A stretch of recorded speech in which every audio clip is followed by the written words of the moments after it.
Buenos días. Pase, por favor, y siéntese ahí, si es tan amable.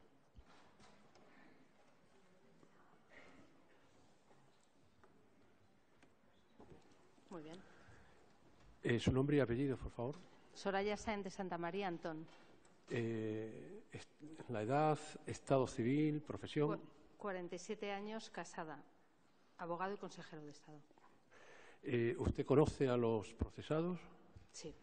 ¿Tiene amistad íntima, enemistad con alguno de ellos? ¿Alguna relación laboral, de dependencia? La relación que se deriva institucional de ser vicepresidenta del Gobierno. Estupendo. ¿Ha estado alguna vez procesada? No. Bueno, pues conteste a las preguntas que le va a formular la acusación. ¿Jura usted o promete decir la verdad? Sí, por supuesto. ¿Jura? Juro. ¿O promete? Estupendo. Conteste, por favor, a las preguntas que le va a formular la acusación popular, que es quien le ha propuesto como testigo. Muchas gracias. Con la venia del excelentísimo señor presidente. Muy buenos días, señora Sáenz de Santa María. ¿Desde qué fecha a qué fecha fue usted vicepresidenta del Gobierno de la Nación? Desde diciembre del 2011 hasta mayo del 2018. Mire, en relación con los hechos que ha conocido usted en su condición de vicepresidenta del Gobierno, ¿en qué reuniones participó usted directamente o a través de personas comisionadas con miembros de la Generalidad y para tratar el asunto del 1 de octubre? Yo no traté del asunto del 1 de octubre con ningún miembro del Gobierno de la Generalitat. Yo me reuní en 3 ocasiones con el señor Junqueras. Una en abril del año 2016 para abordar una serie de peticiones de la Generalitat de Cataluña. Una de ellas era el referéndum. En ese punto nunca quise entrar porque no es disposición del Gobierno, sino de la soberanía que corresponde al conjunto del pueblo español abordar esa cuestión. Les dije que sobre ese tema no tenía nada que hablar ni que abordar, sin perjuicio de que el resto de los asuntos que pudieran interesar al pueblo de Cataluña, a los ciudadanos de Cataluña, como al resto de los españoles, el Gobierno de España, por supuesto, abordaría cuantos asuntos fueran de interés. La segunda reunión que tuve con el señor Junqueras fue en julio de ese mismo año, en el 2016, donde abordamos la difícil situación financiera de la Generalitat. En aquel momento estaban en una situación muy dramática en cuanto a la calificación de su deuda y a las dificultades de financiación. Y el ministro de Hacienda y yo nos reunimos con el señor Junqueras porque nuestra preocupación era que se sufragaran los servicios públicos. La última reunión fue en enero del año 2017, a principios de año. Fue una reunión en la que el señor Junqueras dijo que tenía el mandato exclusivo de abordar la petición de un referéndum. No quiso abordar el resto de los 45 asuntos que formaban parte de un documento que el señor Puigdemont había entregado al presidente del Gobierno. Yo le dije que sobre el referéndum nada tenía que hablar porque no correspondía a ningún Gobierno. Es un asunto del que es propietario el pueblo soberano y que en ese asunto no había ni diálogo, ninguna capacidad de entendimiento. Que a disposición de los catalanes como del resto de los españoles cuando se trata de abordar asuntos que a los gobiernos corresponde, pero que en ningún caso ni nos íbamos a entender ni íbamos a negociar ningún asunto relativo al referéndum. Después de esa reunión no hubo ninguna más, quizá algún encuentro institucional, pero en el que nunca llegamos a hablar de temas de gobierno. Sí, usted ha dicho que la última reunión fue en enero del 2017. Sí, señor. Cuando usted traslada o establece un despacho en la ciudad de Barcelona, en lo que se denominó Operación Diálogo, ¿en ese despacho con quién llegó a reunirse? Y esto es posterior a enero del 2017. Mire, en ese despacho, en primer lugar, yo quiero decirle que cualquier miembro del Gobierno de la Nación puede tener despacho y celebrar reuniones en cualquier parte del territorio nacional, y Cataluña lo es. Por tanto, yo tanto en la delegación del Gobierno en Cataluña como en el resto de España, como en Andalucía, he mantenido reuniones cuando asistía en mis viajes institucionales con distintas personas. Nunca me reuní con ningún miembro de la Generalitat en la delegación del Gobierno. Las 3 reuniones del señor Junqueras, 2 fueron en mi despacho en la vicepresidencia del Gobierno, sito en el recinto de la Moncloa, y la tercera de ellas en la vicepresidencia y consejería de Economía y Hacienda, que ustedes conocen bien en este juicio. En la delegación del Gobierno pues mantuve distintas reuniones con algunos miembros de partidos políticos, PSC, Ciudadanos, también del Partido Popular, mucho con la sociedad civil, porque yo en aquel momento consideré que era muy importante el diálogo con el conjunto de los catalanes, que estaban sufriendo una gran fractura social, que además pues había mucha gente que tenía muchos problemas por el debate que se estaba produciendo, por la tensión que se estaba generando, por la zozobra en la que vivían. Me reuní allí con muchísima gente de distintos sectores. También quiero decir que ese despacho fue muy útil cuando se produjeron los atentados en el mes de agosto, porque ahí nos pudimos reunir distintos miembros del Gobierno, pudimos atender a embajadores, a cónsules, habida cuenta de las diferentes nacionalidades que en ese atentado fueron víctimas, también con comerciantes, con distintas personas que habían colaborado y que les dimos las gracias al respecto. Allí nunca me reuní con nadie de la Generalitat, pero sí pude hacer algo que yo consideraba que era fundamental, que era reforzar la presencia del Estado y el Gobierno de la Nación, ese Estado en Cataluña, porque creía que era muy importante que estuviéramos allí presentes y que nos hiciéramos presentes, porque Cataluña es también España y la presencia del Gobierno de la Nación ayudaba a eso.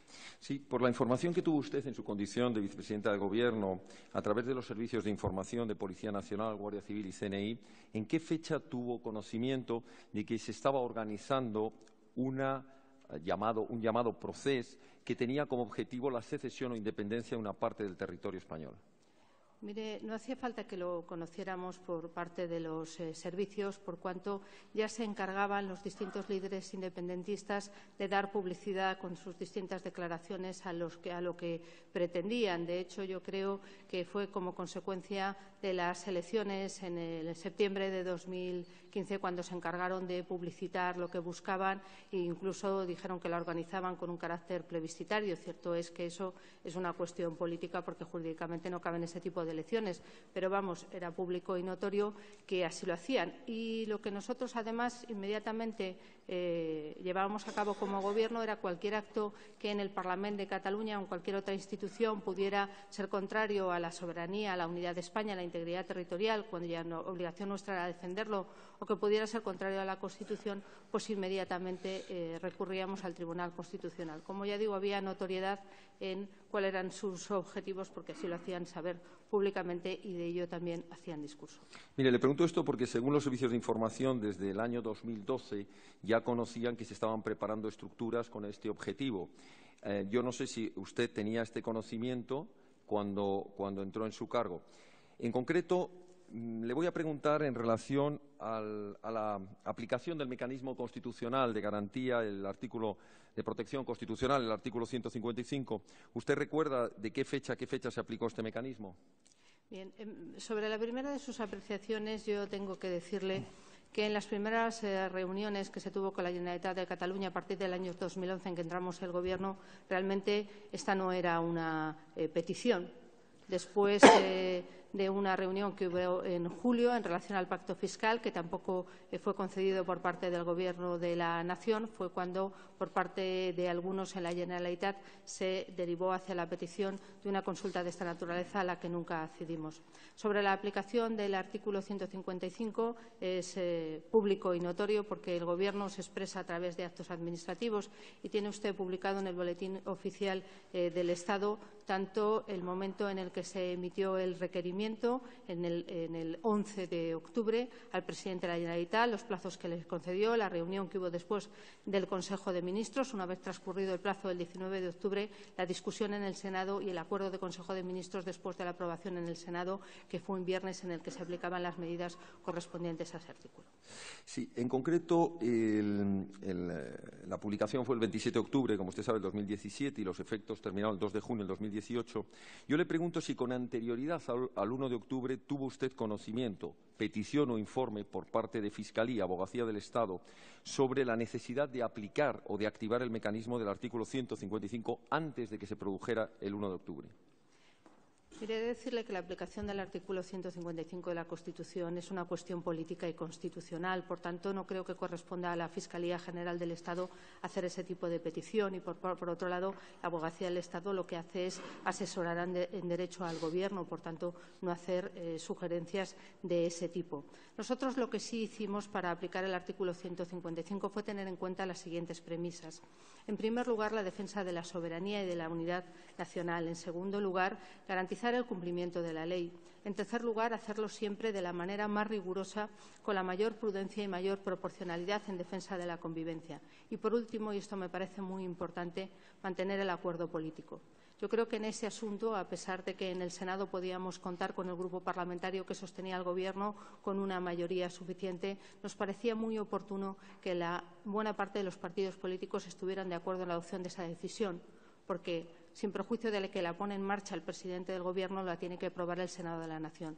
Y trabajamos mucho para que, si no recuerdo mal, al menos 8 grupos o partidos políticos pudieran apoyarla, especialmente el partido líder de la oposición, que era el Partido Socialista, y también Ciudadanos. Por tanto, mantuvimos muchísimas reuniones. En aquel momento, pues algunos decían que el artículo 155 debería haberse aplicado en el año 2014. Otros decían que el artículo 155 no debería aplicarse nunca. Algunos fueron evolucionando de opinión en cuanto a cómo debía ser el artículo 155, si debía ser de una manera, si solo para convocar elecciones. Algunos incluso mantuvieron distintas opiniones al respecto a medida que iba evolucionando el asunto. Y no faltó quienes opinaron después que hubiera sido adoptado, lo cual ciertamente a la hora de tomar decisiones pues es mucho más sencillo de lo que suele decirse a toro pasado.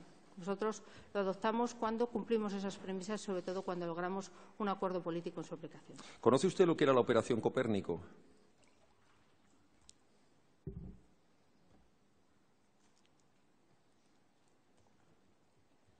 He leído sobre ella. ¿Sabe qué finalidad tenía? Mire, yo, como miembro del Gobierno, no me correspondía ni diseñar operaciones policiales ni dispositivos de ese tipo. No era mi tarea ni tampoco me consideraba ni capacitada ni competente para ello. ¿Tuvo usted conocimiento, en su cargo de vicepresidenta del Gobierno, de informes que anunciasen una actitud pasiva por parte del Cuerpo de los Mossos de Escuadra o como consecuencia de una dirección política a través de la Consejería de Interior, del Mayor de los Mossos y de las comisarías generales? A mí me preocupó el cambio de Gobierno que se produjo en julio del año 2017, en que abandonaron el Gobierno algunos consellers, entre ellos el conseller de Interior, y los perfiles que se habían elegido para nutrir la nueva Consejería de Interior, en la que además hubo relevos importantes.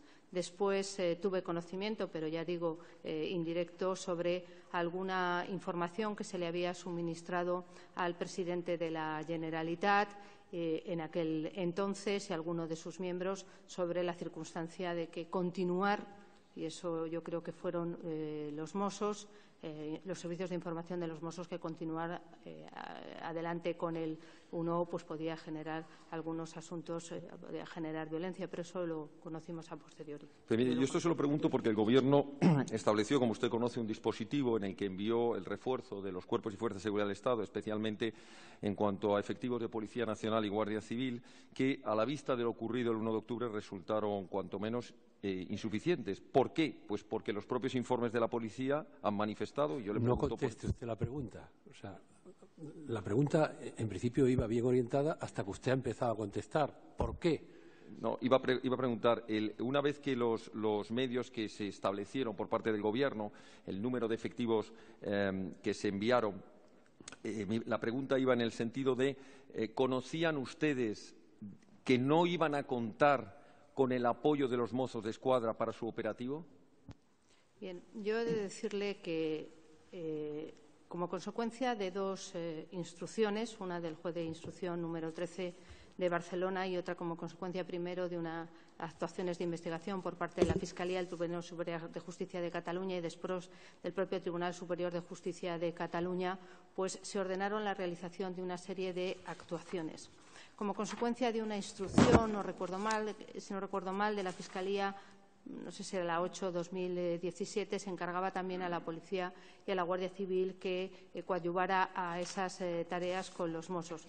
Habida cuenta que, como sabe bien como yo, que la Policía y la Guardia Civil, como consecuencia pues, de la aplicación de la Constitución y de algunas transferencias que se produjeron hace muchos años, que no con el Gobierno de Mariano Rajoy, pues la presencia de las fuerzas y cuerpos de seguridad del Estado más allá de los Mossos era limitada en Cataluña. Por tanto, el ministro del Interior tomó la decisión, creo recordar que fue en el entorno del 27 de septiembre del 2017, de enviar 6.000 policías y guardias civiles para que ayudaran a cumplir, a mantener el orden público, creo recordar que esa era la expresión, y a cumplir con las instrucciones de la juez y primero de la Fiscalía. ¿Tuvo conocimiento el Gobierno, una vez celebrado el 1 de octubre y previamente el 20-21 de septiembre, de actos de violencia contra los cuerpos y fuerzas de seguridad del Estado allí desplazados, tanto en sus alojamientos temporales como en sus acuartelamientos permanentes? Creo que todo el mundo vio esas imágenes violentas. A nosotros, como Gobierno, pues nos informaba el ministro de Interior y el delegado del Gobierno de lo que se iba produciendo.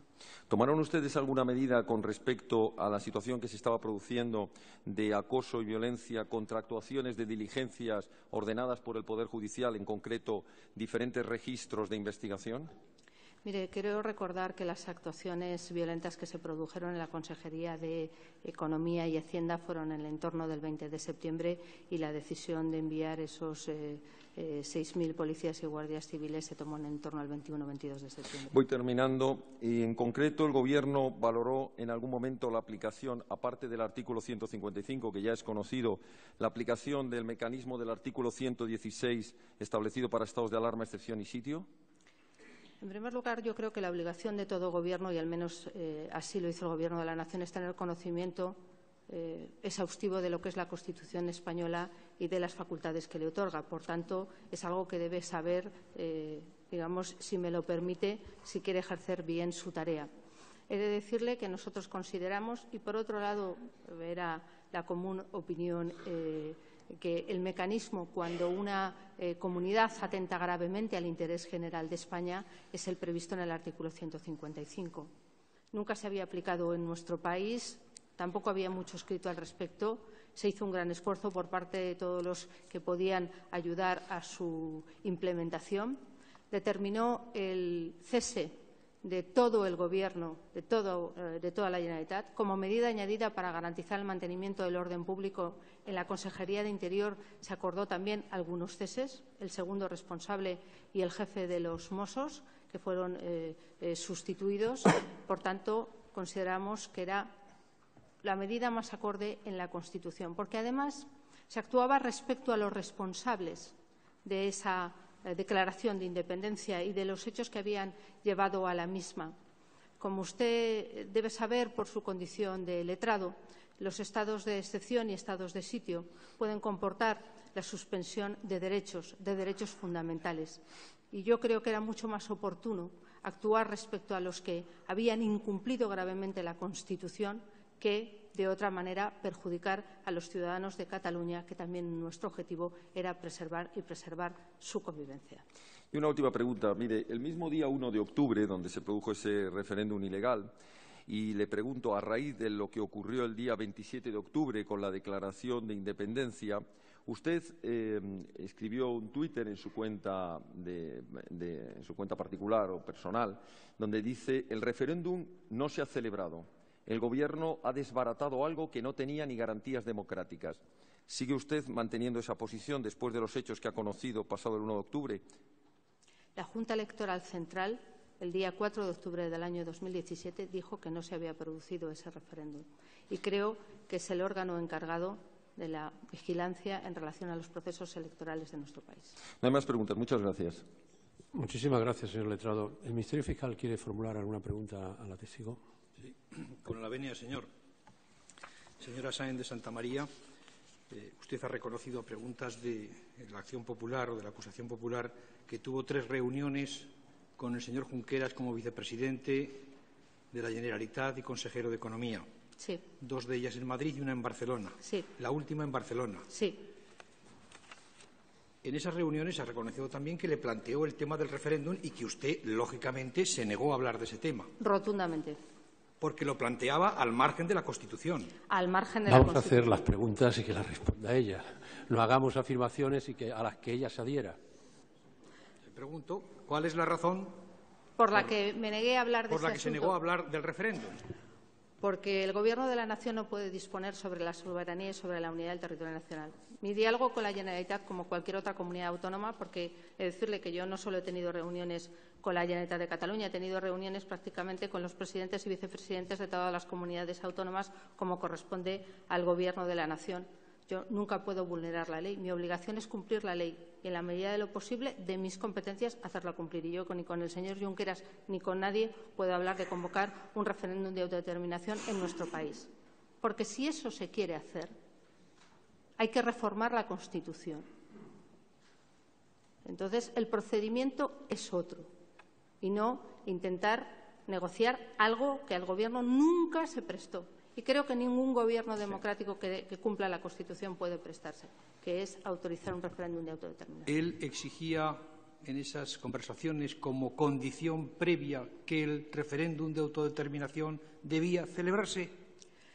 Mire, no tenía interés en el resto de los asuntos. No es que me dijera, vamos a hablar del referéndum si queremos hablar del resto. Es que una vez que, sobre todo en la última reunión, yo dije que ahí no había nada que hacer, pues el resto de los asuntos tampoco le dio mucha importancia. Eran asuntos que yo sí que consideraba que eran importantes, porque ahí se estaba hablando, por ejemplo, de las dificultades financieras que vivía la Generalitat como consecuencia de la crisis. Quiero recordar que llegaron a tener la calificación, su deuda, de bono basura. Eran asuntos que afectaban a la educación, a la sanidad, a temas que, a mi juicio, me parecían muy importantes, porque la obligación que tenemos los gobernantes y el Gobierno de la Nación es también Gobierno en Cataluña y de Cataluña, tiene que velar por el interés general. Pero no le vi mayor interés especialmente en esa segunda reunión al respecto, simplemente en ese otro asunto del que indudablemente yo no podía hablar. Gracias. ¿Le planteó el señor Junqueras en algún momento la posibilidad de seguir el cauce constitucional y convocar un referéndum, pero a nivel nacional, o instar un mecanismo de reforma de la Constitución? No, nunca. Usted, aparte de los contactos o de las reuniones que tuvo con el señor Junqueras, en las fechas que ha comentado, ¿recuerda si en mayo del 2017 el Gobierno le invitó al señor Puigdemont, al procesado rebelde señor Puigdemont, a comparecer en Madrid y defender su proyecto independentista en el Congreso de los Diputados? Sí, el señor presidente del Gobierno, don Mariano Rajoy Brey, le mandó una carta para que, si quería defender su posición, lo hiciera por los cauces legales en el Congreso de los Diputados, que en primera instancia representa al conjunto del pueblo español. ¿Cuál fue la respuesta del procesado rebelde? Bueno, creo que es público que no vino. ¿Les contestó por escrito? Pues tendría que repasarlo, pero indudablemente no vino porque no estaba dispuesto, según creo recordar, a someterse a una votación. Pero probablemente contestará por escrito. Pero sobre ese punto, ya le digo, probablemente sea público, porque todas las comunicaciones al respecto lo fueron. Ya. ¿Usted recuerda si en el mes de junio hubo un intercambio epistolar entre el procesado rebelde señor Puigdemont y la presidenta del Congreso en torno a este tema?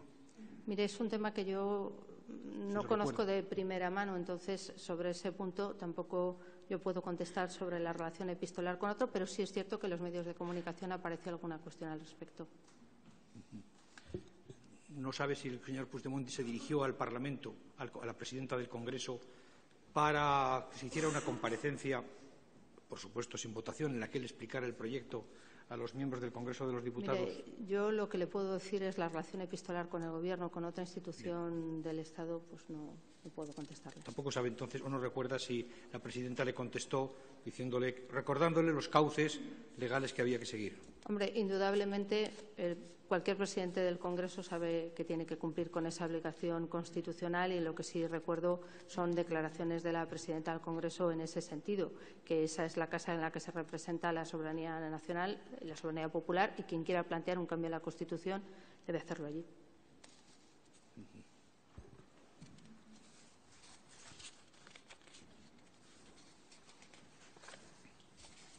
Usted tuvo conocimiento de lo que pasó el 20 de septiembre en la sede de la Consejería de Economía. Sí.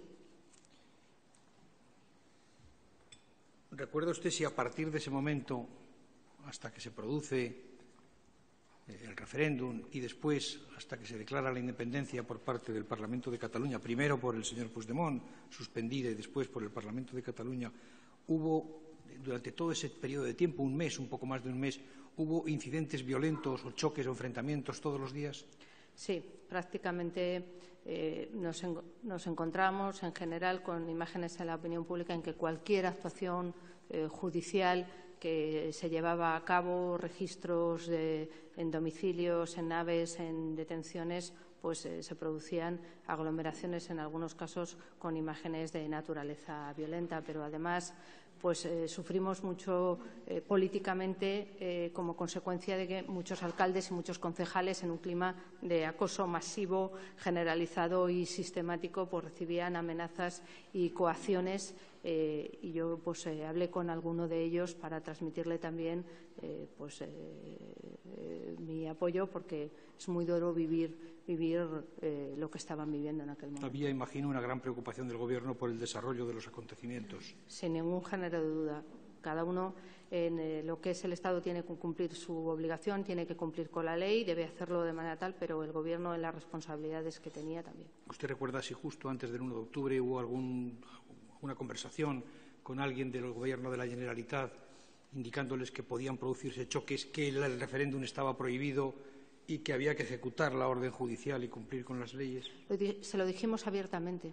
Es que en las innumerables comparecencias que tuvimos los miembros del Gobierno, públicamente les dijimos una y otra vez que no siguieran por ahí, que era contrario a la Constitución, que fracturaba la convivencia, que el clima era intolerable y, como ya digo, no hace falta. Es que era público y notorio y lo hacíamos prácticamente todos los días, desde el presidente del Gobierno hasta el resto de los miembros del Gobierno. Ellos, ustedes lo decían públicamente, después de reuniones como Gobierno de la Nación, ¿ellos les contestaban públicamente o les contestaron en privado alguna comunicación? Yo ya digo que yo no tuve ninguna conversación con miembros de la Generalitat en ese momento, pero ellos tomaron la decisión de seguir adelante, como está claro que se produjo, a sabiendas. Yo creo que era una estrategia absolutamente concertada. Cada uno hacía su papel y, a sabiendas de lo que se había producido el 20 y el 21 de septiembre de violencia, podía volver a producirse, continuaron adelante. El Gobierno ordenó a la Abogacía del Estado que impugnara las normas jurídicas que se aprobaron a primeros de septiembre. Nosotros, desde el año 2011, creo recordar que planteamos 63 recursos contra disposiciones y actos emanadas del Parlamento de la Generalitat de Cataluña. Cierto es que había de diferentes tipos, pero quiero recordar que hubo más de 20 relativas tanto a las declaraciones de soberanía, las convocatorias y las leyes de referéndum, la ley de transitoriedad jurídica, que, como sabe, era el paso previo a la declaración de independencia y a la que le dieron efectos jurídicos el 10 de octubre, y recurrimos también todas las estructuras de Estado, agencia tributaria. La ley de transitoriedad jurídica, ellos le dieron efectos jurídicos a partir del 10 de octubre. Tal y como estaba no le pidamos un. Pero es que hemos prescindido de análisis jurídicos. No le pidamos ahora que haga un análisis jurídico sobre la eficacia, no eficacia, sobre la entrada en vigor o no entrada en vigor de ese texto. Bien, en este caso, ¿cuál era la diferencia de esta situación con la de la consulta del 9 de noviembre? Bien, en primer lugar, y sobre la consulta del 9 de noviembre, nosotros también, el Gobierno también la recurrió y también obtuvo la suspensión. Y, si no recuerdo mal, fue el propio señor Artur Mas el que dijo que esa consulta quería un referéndum de verdad. Por tanto, yo creo que la relevancia de esa consulta se la dio el propio señor Artur Mas. Nosotros lo que hicimos fue recurrirla, como era nuestra obligación, e instar su suspensión. ¿Ustedes recuerdan si el Gobierno le hizo al entonces todavía presidente de la Generalitat, el procesado rebelde señor Puigdemont, unos requerimientos antes de producirse la aplicación del artículo 155? Es exigido por el artículo 155. El artículo 155 exige al presidente del Gobierno, antes de acudir al Senado para obtener su autorización por mayoría absoluta, que requiera al presidente de la comunidad autónoma para que cese en la vulneración grave del interés general. Por tanto, ese requerimiento era una consecuencia obligada de la Constitución, porque la Constitución prevé que tenga la capacidad de revertir el propio presidente de la comunidad autónoma el daño producido al interés general. ¿Le hicieron, recordará, 2 requerimientos? Se hizo un requerimiento con 2 fechas. La primera de ellas, aunque nosotros no teníamos ningún tipo de duda, es para que el señor Artur Mas dijera abiertamente que no había declarado la independencia.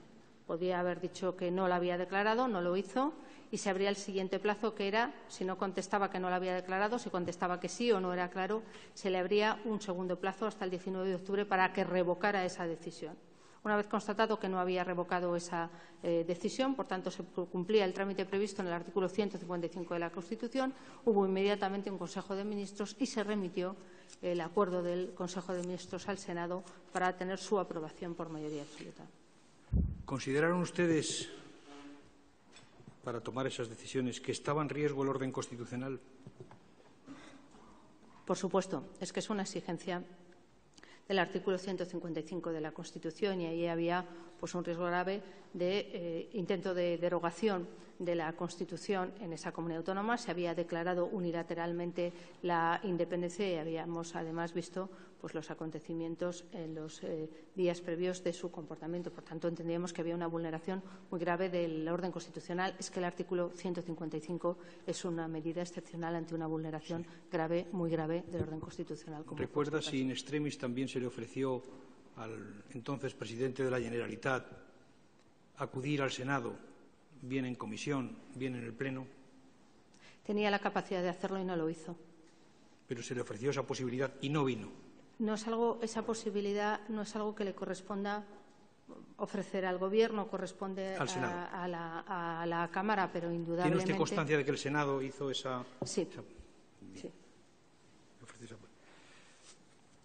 Señora Sáenz de Santamaría, y con esta pregunta voy a terminar. ¿Ustedes creyeron que la declaración de independencia, primero suspendida y luego la del 27 de octubre, era una declaración meramente simbólica? No, por eso aplicamos el artículo 155. No hay más preguntas. Muchísimas gracias, señor fiscal. La abogacía del Estado tiene la palabra. ¿No quiere preguntar? Ninguna pregunta. Perfecto. ¿Han acordado ustedes el orden? ¿Va a intervenir usted? Bien, adelante. Con la venia, señor presidente. Buenos días, señora. ¿Cuál es la razón de su conocimiento sobre esos choques a los que ha hecho referencia de septiembre y octubre del 2017? Perdóname, ¿choques? ¿Dice los actos violentos? Sí. ¿Se está refiriendo a eso? Pues, en primer lugar, las informaciones del ministro del Interior, delegación del Gobierno y las imágenes que todos vimos por televisión. ¿Cuál era ese canal de información que tenía usted y por dónde le llegaba esa información? ¿El CNI también se la proporcionaba? Mire, esos hechos violentos, la primera información que tuvimos era que lo veíamos en televisión como toda España, sin perjuicio de que cuando se producen circunstancias de alteración del orden público, el ministro del Interior suele comunicar con el resto de los miembros del Gobierno y, por supuesto, la delegación del Gobierno. Pero ya le digo, yo las imágenes es que también las pude ver por televisión como el resto de los españoles que quiso hacerlo. ¿Y las del 1 de octubre las vio por televisión? Igualmente, y hablando con la delegación del Gobierno y con el Ministerio del Interior. ¿Vio si el 1 de octubre hubo también actos de violencia? Indudablemente. Ahí lo vimos. Creo que las imágenes están ahí, son públicas y notorias. ¿Y tomaron alguna medida contra los policías que pudieran haberlas hecho?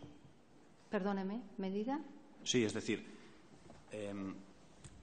supongo que pudo ver si algún policía agredía a algún ciudadano el 1 de octubre por la televisión. Mire, en primer lugar, me gustaría recordar que la actuación de las distintas fuerzas y cuerpos de seguridad del Estado lo fue en ejecución de una decisión judicial. Cumplían, por tanto, un mandato judicial porque había por un lado, suspensión y prohibición de convocar esa consulta por parte del Tribunal Constitucional y luego por parte del Tribunal Superior de Justicia de Cataluña, que ordenó además que se adoptaran cuantas medidas fueran necesarias para llevar a cabo la comisión de un acto abiertamente ilegal. e, indudablemente, la profesionalidad de las fuerzas y cuerpos de seguridad del Estado, de la Policía y de la Guardia Civil evitó, a mi juicio, circunstancias mucho más graves que podían haber sido como consecuencia de la responsabilidad de la Generalitat de Cataluña de seguir adelante con un referéndum del que supimos que además tenía información por sus propios servicios de seguridad de que podía volver a encadenar circunstancias violentas como fueron las del 20 de septiembre. ¿Vio las imágenes por televisión? Sí, desde mi despacho en Moncloa. ¿Vio algún policía pegar a algún ciudadano? Mire, yo he visto a lo largo no solo de mi vida política, sino como cualquier otro ciudadano, imágenes en relación o que se producen como consecuencia de disturbios. No son agradables a la vista, pero creo que si no se hubiera convocado a la gente, se la hubiera llamado masivamente para actuar como murallas e impedir a quienes estaban mandatados judicialmente a impedir ese referéndum, pues a lo mejor alguna de las imágenes que habíamos visto no se había producido. También me informaron de cómo 93, sí creo que fue recordar, 93, 95 policías y guardias civiles tuvieron que ser atendidos por heridas. Eso pues también me lo informaron porque forman parte de las fuerzas y cuerpos de seguridad del Estado. Entonces son 307 policías menos que los que usted manifestó en sus declaraciones del 1 de octubre. Creo que habló de 400. Fuimos depurando consecuencia de los datos. En esa mañana se iban produciendo distintas informaciones, pero que fueran atendidos, si yo no recuerdo mal, fueron 93. Muy bien. ¿Usted, por sus responsabilidades, conoce cuáles son las pautas que determina la OSCE, la Organización para la Seguridad, la Cooperación y el Desarrollo, de la Policía Democrática para enfrentarse a una situación de resistencia pasiva de un manifestante? Mire. Vamos a ver, señor letrado. Retiro la pregunta. Vale. Haga otra pregunta, por favor. Entiendo que sí que sabrá cómo están delimitadas las competencias en acción exterior entre el Estado y Cataluña. Perdóneme. ¿Sabe cómo están delimitadas las competencias de acción exterior entre el Estado y Cataluña? Que podría saberlo por sus funciones o porque tuviera conocimiento de la sentencia del Tribunal Constitucional que determinó. Sí, conozco cómo es la organización territorial del Estado. Entonces le pregunto, más allá de las reacciones por las que le han preguntado por los hechos que hizo el Gobierno de Cataluña, ¿qué acciones hicieron ustedes, si es que las hicieron, para reaccionar contra las manifestaciones, las expresiones del Gobierno que hacían su acción exterior? Que no estuvieran de acuerdo con, por ejemplo, cuando hablaban de independencia, ¿qué tipo de esas expresiones las impugnaron de alguna forma?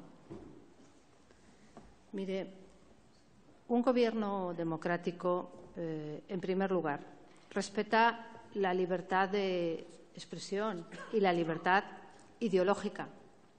Lo que tiene que responder y garantizar es el cumplimiento de la ley.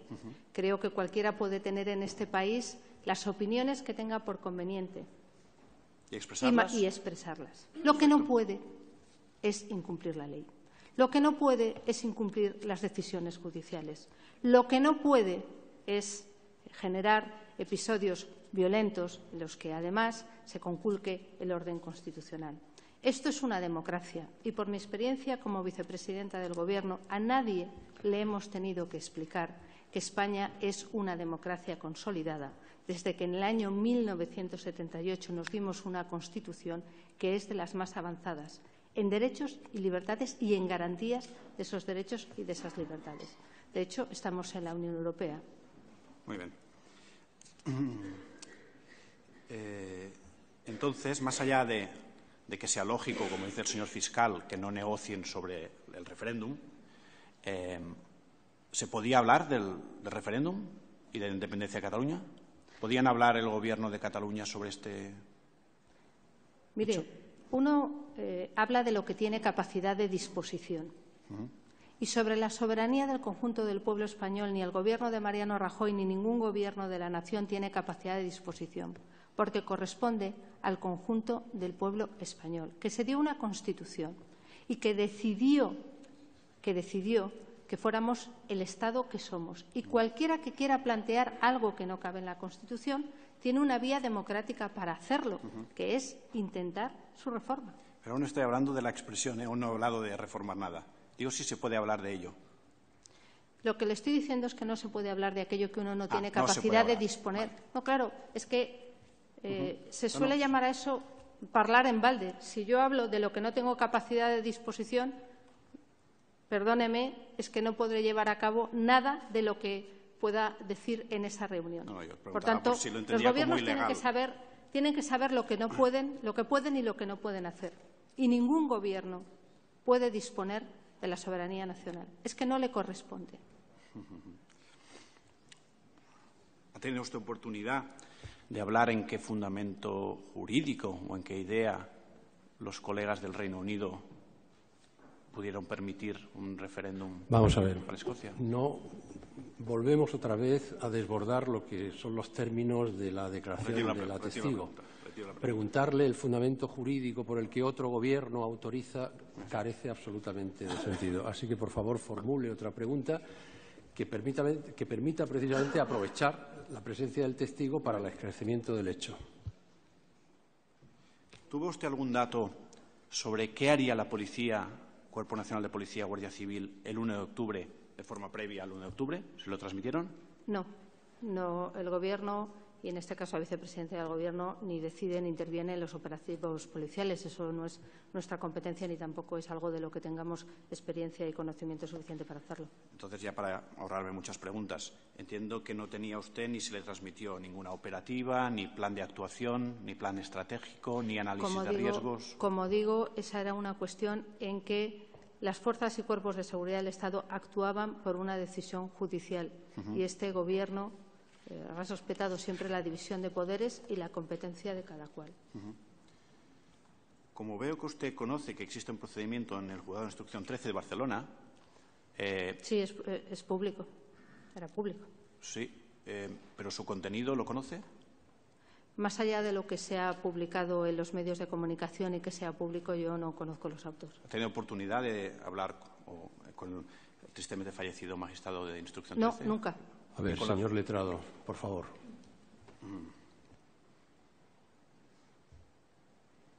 ¿Cuántas veces se ha reunido la Comisión Bilateral Generalitat-Estado desde la 9ª legislatura hasta la 11ª? Pues mire, no se reunió, lo cual no quiere decir que no se abordaron algunos asuntos importantes para Cataluña, que desde luego sí, siempre y cuando nosotros los consideramos importantes, cuando a uno lo único que le interesa es el referéndum, a lo mejor no lo son, pero sí se pudo solventar algunas cuestiones en relación, pues, por ejemplo, a la financiación de la comunidad autónoma, de sus servicios esenciales, porque era de lo que estábamos tratando en aquel momento. Estoy hablando del año 2011, en que la situación en España era dramática y en algunas comunidades autónomas, como es el caso de Cataluña, rozaba lo trágico. Y después pues, seguían funcionando algunas comisiones para poder ir solventando algunas cuestiones. Yo creo recordar que el señor Artur Mas fue a la conferencia de presidentes, cosa que no hizo después el señor Puigdemont cuando se convocó. ¿Ha dicho usted que no se reunió nunca? Yo no recuerdo que se reuniera. ¿Pero recuerda que recibió unas 10, 15 solicitudes para que se reuniera desde el Gobierno de la Generalitat? Mire, yo hablaba en ocasiones con el señor Duran i Lleida, que si yo no recuerdo mal, en los principios del Gobierno era la persona encargada de estar en esa comisión y hablábamos y solventamos algunas cuestiones. De hecho, en las primeras reuniones en el año 2012 que tuvimos en la Generalitat había una gran preocupación por parte del Gobierno de Artur Mas en algunas cuestiones, especialmente las relativas a la financiación que pudimos arreglar. Pero también le digo que comisiones bilaterales había con distintas comunidades autónomas y tampoco se convocaron en aquel tiempo, o sea que no era algo excepcional. Muy bien. Le han preguntado por el 20 de septiembre y usted se ha referido a actos violentos. ¿Cuál ¿Cuáles fueron esos actos violentos del 20 de septiembre? Creo que los vimos todos por televisión, pero mire, yo cuando una comisión judicial que tiene el encargo de llevar a cabo un registro va a unas dependencias públicas, se impide que los detenidos formen parte o estén en ese registro y, sobre todo, se les impide salir con las imágenes que vimos, pues así lo considero como violento. Entonces, la violencia es eso, ¿no?, lo que acaba de describir. No, la violencia es lo que se produjo ese día. Yo estoy haciendo una descripción aproximada de lo que vi por los medios de comunicación. No, es que yo le pregunto por lo que sepa, ¿no? ¿Alguien le informó antes o después del 1 de octubre de cuántos recursos humanos, cuántos agentes se necesitaban para abortar ese referéndum? No. Nadie, nunca ha tenido esa discusión. Yo no tengo capacidad, no tengo ni experiencia ni competencia para decidir cuántos son necesarios para un operativo policial, porque en la vida he diseñado un operativo policial. Pero habrá visto por la televisión algún operativo policial, ¿no? Sí, pero una cosa es eso y otra cosa es decidir cuántos son y cuántos son necesarios. Yo creo que hay gente muy profesional que es profesional de eso para hacerlo. ¿Alguien consideró, porque usted siguió la jornada del 1 de octubre de forma directa, lo estaban viendo desde el Gobierno, en una pantalla, desde una sala, o cómo siguieron esa jornada? Pues desde el despacho del Palacio de la Moncloa, indudablemente. ¿Y con quién comunicaban que estuviera sobre el terreno? Vamos. Estaba el delegado del Gobierno y el ministro del Interior también nos iba informando a través de las informaciones que obtenía. ¿Estuvieron todo el día pendientes del referéndum? Estuvimos todo el día pendientes de lo que estaba transcurriendo allí, sí. Yo no lo llamaría de esa manera. Sí, usted ya ha dicho que no era un referéndum, ya lo ha dicho muchas veces. Lo ha dicho la Junta Electoral Central y yo suelo respetar la calificación jurídica que hacen los que les corresponde. Pero aparte de la Junta, yo le pregunto si usted el día 1 de octubre dijo que no había habido referéndum ni tan siquiera apariencia. ¿Eso lo dijo? Indudablemente es que una actuación de esa naturaleza, cuando no respeta la ley, se hace al margen de las decisiones judiciales incumpliéndolos abiertamente, aparte de no cumplir ninguno de los requisitos que se exigen en un proceso de esa naturaleza, pues políticamente usted puede llamarlo como quiera, jurídicamente es lo que es.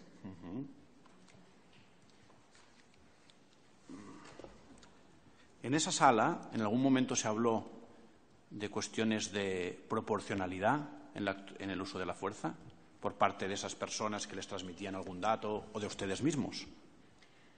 Mire, como yo le digo, nosotros no somos expertos en procesos si judiciales y eso es algo que las fuerzas y cuerpos de seguridad del Estado, con su profesionalidad, saben hacerlo muy bien. De hecho, pues fueron muchísimas las intervenciones que se produjeron. Pero bueno, puede pasar que los agentes de la autoridad a veces actúen desproporcionadamente, o eso es imposible. Pues mire, esa es una decisión que no me corresponde a mí decirlo, pero ¿qué quiere que le diga? En dispositivos policiales se han visto muchas cosas y yo lo que me tengo que decir es que siempre me han parecido la Policía y la Guardia Civil muy profesionales en sus actuaciones, muy medios y muy proporcionales. Están entrenados para ello, pero no sé si esto… Bueno, el juez ya lo decidirá porque está a su juicio. Efectivamente. Sí. ¿Consideró usted o los miembros haber algún derecho fundamental implicado en esa… ¿Haber algún derecho fundamental implicado en esa… A ver, vamos a ver. Estamos otra vez con la valoración jurídica acerca de la ponderación del sacrificio de algún derecho fundamental. Disculpe. Que no es propio exigírselo a alguien que viene aquí, como hemos dicho desde el primer momento, a contarnos lo que percibió por sus sentidos, lo que vio en relación con los acontecimientos que estamos enjuiciando, no a que haga un balanceo de los derechos fundamentales que se pudieron ver en ese momento, digamos, de forma convergente, necesitados en algún caso o no, en función de quién sea el que haga el juicio de valor, necesitados de sacrificio. Todo ello sin perjuicio, señor letrado, de que si usted quiere subrayar este aspecto sobre la proporcionalidad, sobre los derechos fundamentales implicados, en el momento del informe, pues podrá hacerlo con la libertad que le va a dar la sala. A veces abuso de las capacidades que conozco de la testigo para hacer este tipo de preguntas, pero bueno, la voy a retirar. Ese día 1 de octubre, ¿ustedes recibieron alguna llamada o alguna comunicación internacional que les instara a modificar algún tipo de actuación de la policía? Yo no, desde luego. ¿Alguien le informó de los responsables por qué las cargas policiales pararon en algún momento de ese día? Es que a mí nadie me informó de que pararan. Entonces lo vio por la tele, entiendo por qué pararon. Desde luego yo no tengo ninguna información al respecto. ¿Hasta qué hora estuvo mirando la televisión? Estuve todo el día allí. ¿Y usted vio alguna carga policial a las 5 de la tarde? Yo lo que le digo, usted me está preguntando si alguien me informó de que se había dicho que pararan y a mí nadie me informó de que se hubieran parado. Vale. Es decir, no tiene constancia de ninguna... Actuaciones judiciales. Preferiría utilizar ese término que ha utilizado usted en su pregunta. Actuaciones policiales bajo mandato judicial. Se utiliza la expresión cargas y yo creo que yo preferiría en mi respuesta utilizar eso. Sí, bueno, sí, no pasa nada. No, es que yo le preguntaba si tiene conocimiento de que existiera alguna orden de esa gente. No, yo no tengo ninguna información al respecto. ¿Usted conocía los criterios o principios de ejecución de esa actuación policial que iba a dar cumplimiento a una orden judicial que había determinado el secretario de Estado de Seguridad? Mire, como yo digo, yo no diseñaba los operativos policiales ni... Pero sí que conocía la instrucción 8, como ha dicho antes. Le pregunto si conocía las instrucciones del secretario de Estado. De la Fiscalía, que llevó a enviar por parte del Ministerio del Interior 6.000 policías y guardias civiles. Esa instrucción la dicta el secretario de Estado de Seguridad en el uso de sus competencias. Yo no la conocía. No intervengo en absoluto. Por tanto, ¿llegó a su conocimiento alguno de los múltiples documentos judiciales o policiales en que explicaban cómo se había de balancear la convivencia ciudadana y la ejecución de la orden? No, tuve conocimiento porque muchos de ellos se fueron publicando en medios de comunicación a raíz de las distintas reuniones y lo que me contó el delegado del Gobierno sobre la Junta de Seguridad. Por lo tanto, me está diciendo que en ningún momento nadie habló de la preservación de la convivencia ciudadana. Mire, durante todo este tiempo nosotros tratamos de preservar la convivencia ciudadana en Cataluña. Ojalá por parte de otras instituciones, especialmente de la Generalitat, lo hubieran hecho. Por eso aplicamos el artículo 155, para preservar la convivencia.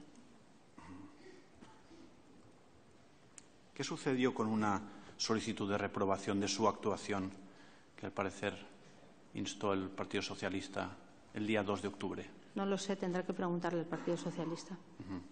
Usted no se enteró de que... Sí, pero nunca llegó a formularse ni a votarse. Por eso se lo preguntaba. Y vamos al 3 de octubre.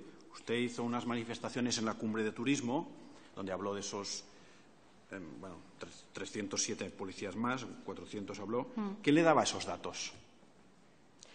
Mire, el Ministerio del Interior, yo me preocupé, como hago muchas veces, por la salud de los policías y guardias civiles cuando sufren circunstancias de esa naturaleza. Pero aparte de los 93, ¿los otros de dónde salieron? Mire, yo no era información que tenía de primera mano, bueno, pues... ¿Se la mandaron por WhatsApp o...? Mire, no le puedo decir cómo se lo mandaron, pero también era cierto que esas informaciones habían aparecido en los medios de comunicación. ¿Y los scratches? ¿Quién le informó sobre los supuestos scratches? Mire, yo sé lo que es vivir un scratch y lo que se vivió en Cataluña en muchos sitios no era un scratch, era un acoso violento. Bueno. Y eso se lo puedo decir porque conozco lo que es. Sí, pero aparte de que está subiúdice, yo le pregunto, ¿quién le habló de estos scratches? De los acosos de la Policía y la Guardia Civil que estaban sufriendo en casas cuarteles, en los hoteles, en las oficinas, el Ministerio del Interior y la Delegación del Gobierno, pero además es que eran conocidos y tuvieron también, ocuparon también mucha información periodística esos días. Ese día 3 de octubre tuvo una reunión con el presidente Rajoy y el ministro Zoido. ¿El día? 3 de octubre. Mire, nos reunimos en innumerables ocasiones, probablemente ese día, el anterior y el posterior. Esa reunión, en principio, se ha hecho famosa porque tenía que ver con lo que había pasado el 1 de octubre. ¿Se acuerda de ver? Sí, mire, a partir del 1 de octubre nosotros lo que intensificamos fueron las reuniones y, sobre todo, las reuniones con el resto de los responsables de los partidos políticos, por cuanto pues en nuestra voluntad estaba lograr el máximo acuerdo y el máximo consenso en las medidas que se iban aplicando. ¿A qué se refería usted cuando dijo que el Partido Popular había descabezado al independentismo? A que había cesado con el artículo 155 el presidente del Gobierno, previamente autorizado por el Senado, a todo el Govern de la Generalitat. Como sabe usted, descabezar es quitar la cabeza a una organización o expulsar a una persona de su cargo. Y fueron expulsados de la Generalitat de Cataluña por el daño grave que habían hecho al interés general y a la convivencia en Cataluña. He de decir que la expresión no es original mía, la había leído en un medio de comunicación.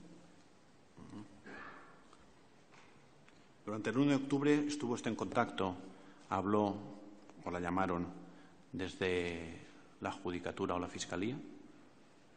Vamos a ver, señor letrado. No es objeto de este proceso intentar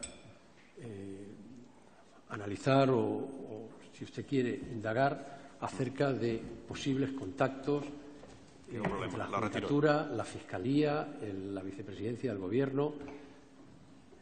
Ningún problema. Cuando tiene razón, no protesto.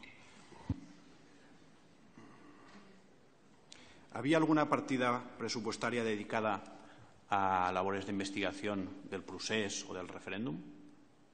No, no se habilitó ninguna partida más que las generales de los presupuestos generales del Estado para el Ministerio del Interior y para cada uno de los ministerios. Acérquese al micrófono, por favor. Ah, sí, perdón.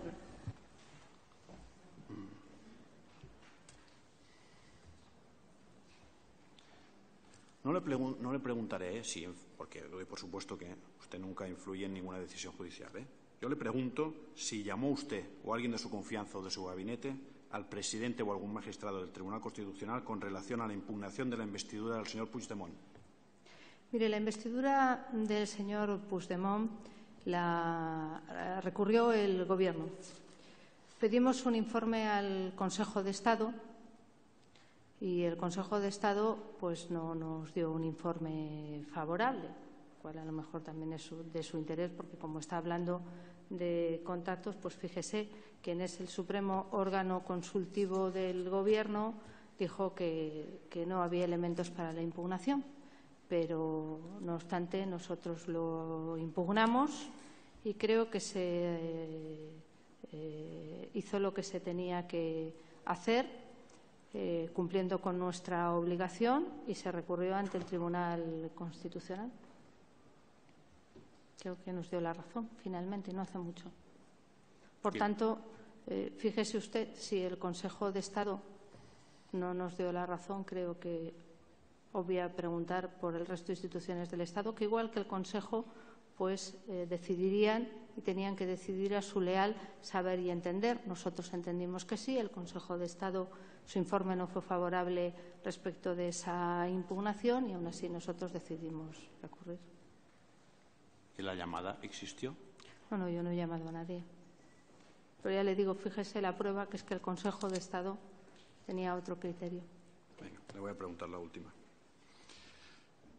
Usted, por la información que tenía, ¿creía que los votantes del 1 de octubre se iban a enfrentar el 1 de octubre con esos acometimientos para no llamarlo cargas, de la policía?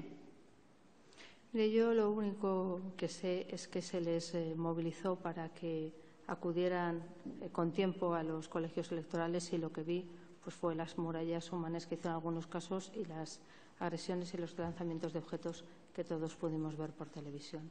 ¿Usted cree que se arriesgaban a esos golpes que recibieron?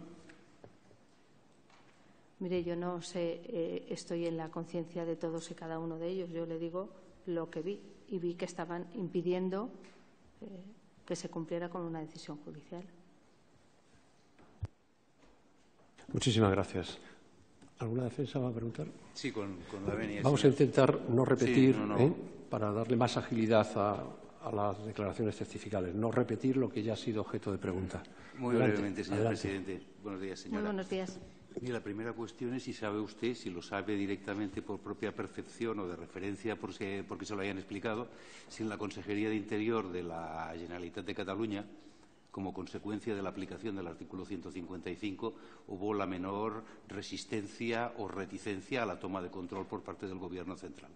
Después de la aplicación del artículo 155, mire, el artículo 155 supuso el cese del conseller de Interior, el cese de su segundo y el nombramiento del señor Puigcerver como encargado de llevar a cabo esas tareas, y también hubo el relevo de quien fue el jefe de los Mossos de Escuadra. Entonces, a partir de ese momento, lo que se trabajó es por preservar y mantener el orden público. Quisimos en ese ámbito, de acuerdo con las capacidades que nos había dado el Senado y visto lo que habíamos vivido en relación a las circunstancias del 1O y al comportamiento de unos y otros, creímos que la Consejería del Interior debía producirse una intervención mayor que en otras consejerías como consecuencia de lo que habíamos vivido.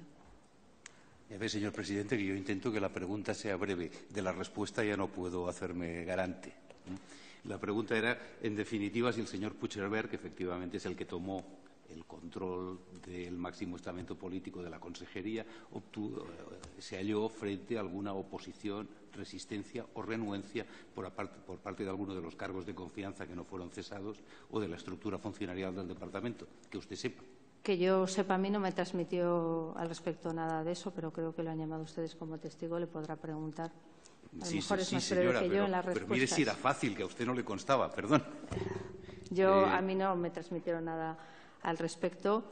Como digo, en esa consejería se llevó a cabo una intervención mayor como consecuencia de lo que habíamos vivido en las semanas anteriores. Muy bien. Y ha dicho usted que fue cesado el mayor, el máximo cargo. Sí. ¿Sabe usted a qué comisario del Cuerpo de Mossos de Escuadra fue encomendado el mando durante la sustitución, durante el cese del mayor de los Mossos? Creo que eso se publicó en los boletines correspondientes. Creo que era el señor Ferran López. Sí, efectivamente. Está publicado en los diarios oficiales. Sí, sí, es notorio. En el Boletín Oficial del Estado y en el Diario Oficial de la Comunidad Autónoma. Por publicar que no quede. No, si la pregunta era si sabía usted… usted… No, es que si no se publica, señor letrado, no tiene efectos. Gracias. No, si la pregunta en definitiva era si sabía usted que el señor López era precisamente el comisario de Mossos de Escuadra que participaba en las reuniones de coordinación con el señor Pérez de los Cobos y los representantes del Ministerio. Yo no estaba en esas reuniones de coordinación. No he preguntado si usted estaba en la reunión, le he preguntado si usted sabía que era el señor López quien participaba, porque me imagino que el Departamento de Interior alguna socialización del conocimiento debía tener con la señora vicepresidenta. De quien más se hablaba era del señor Trapero, que era el jefe. En definitiva, usted no conocía que el señor López era el comisario que asistía a las reuniones de coordinación con los representantes estatales. Pues mire, yo del que oí hablar era del señor Trapero, que fue al que cesamos. Bueno, bien.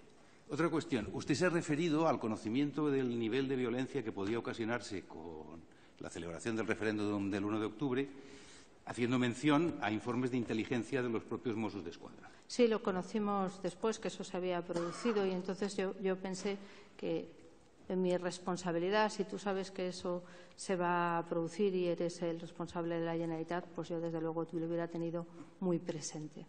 No, si la pregunta en definitiva era si usted tiene un conocimiento de referencia del contenido de ese informe de inteligencia, que es un informe de la Comisaría General de Información del día 28 de septiembre.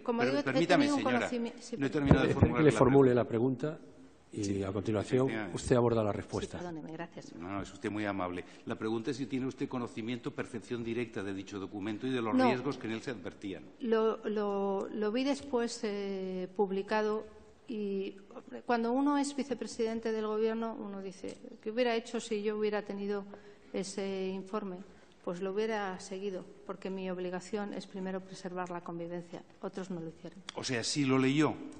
No, le he dicho que tuve información porque apareció, porque es público, porque creo que también… Es una lástima porque le iba a preguntar ahora por los riesgos concretos que se identifican en el informe en cuestión. ¿Sabe usted qué riesgos concretos se identifican en el informe en cuestión? Como ya digo, yo la información que tuve es que se le advertía de que había podido haber violencia y entonces pensé, en la parte que a mí me corresponde, o como fui gobernante público, yo creo que ahí uno tiene que ser muy cuidadoso y muy responsable. En ese aspecto, señora, ¿cuál es la fuente de su conocimiento? O sea, usted no lo leyó, tuvo información. ¿Cuál es la fuente de su información? Yo creo que fue público. Muchas de las cuestiones, ténganse cuenta que en esos días se publicaron muchísimas cosas y se tuvo muchísima información, salieron tal. No puedo ahora decirle más que cuando lo conocí me llamó poderosísimamente la atención eso, ¿no? Que cuando te advierten que puede haber. Señora, no pretendo, apelo simplemente a su memoria.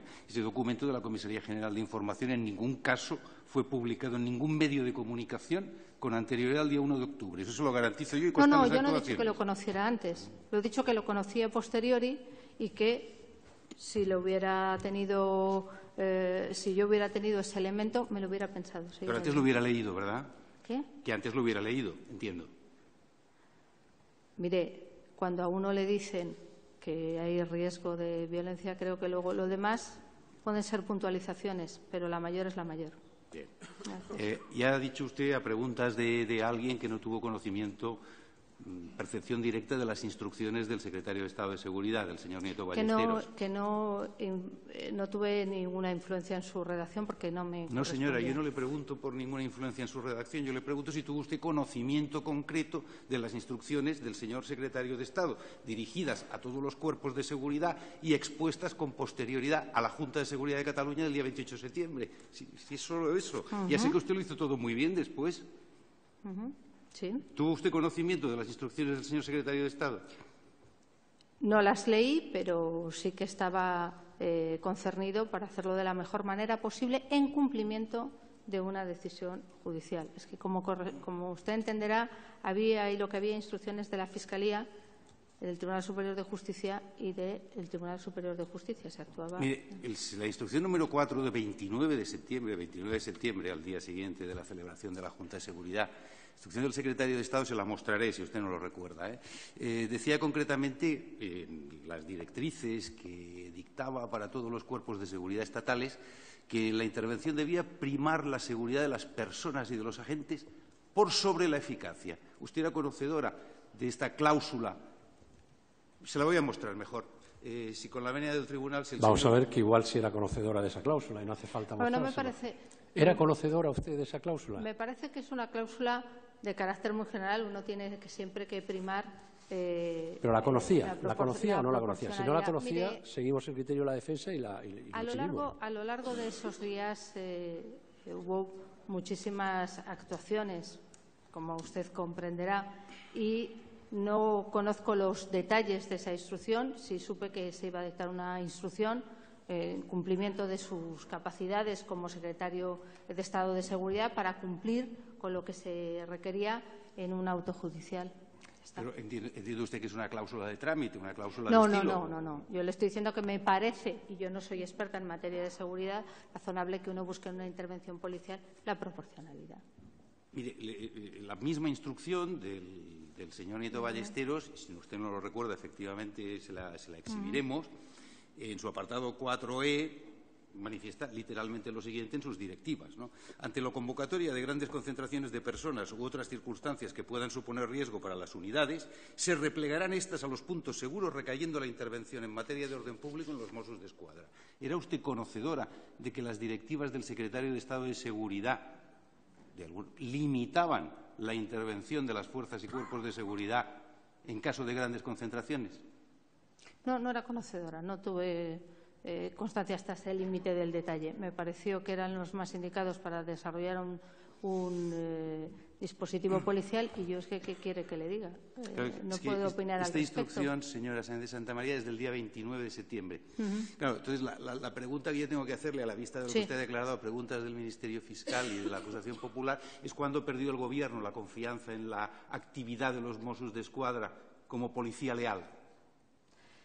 Porque el 29 de septiembre el secretario de Estado les asignaba las competencias en materia de orden público a requerimiento de las fuerzas y cuerpos de seguridad del Estado. Me imagino que también tendría presente las decisiones que había tomado o que se habían tomado en el auto por parte del Tribunal Superior de Justicia de Cataluña.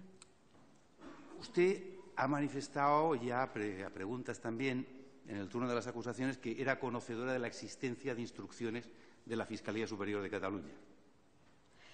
Yo era conocedora de una instrucción que motivó el envío de 6.000 policías y guardias civiles como consecuencia de una carta que el señor ministro del Interior le mandó al conseller. Indudablemente, cuando se mandan 6.000 policías y 6.000 guardias civiles, pues indudablemente el Gobierno pues tiene que ser conocedor de ese asunto, nada más. Discúlpeme, señora Sáenz de Santamaría, porque usted y yo, o yo, estamos equivocados. Efectivamente, hay una carta del señor... O los dos. O los dos, es verdad, cierto, que tal vez sea la más probable.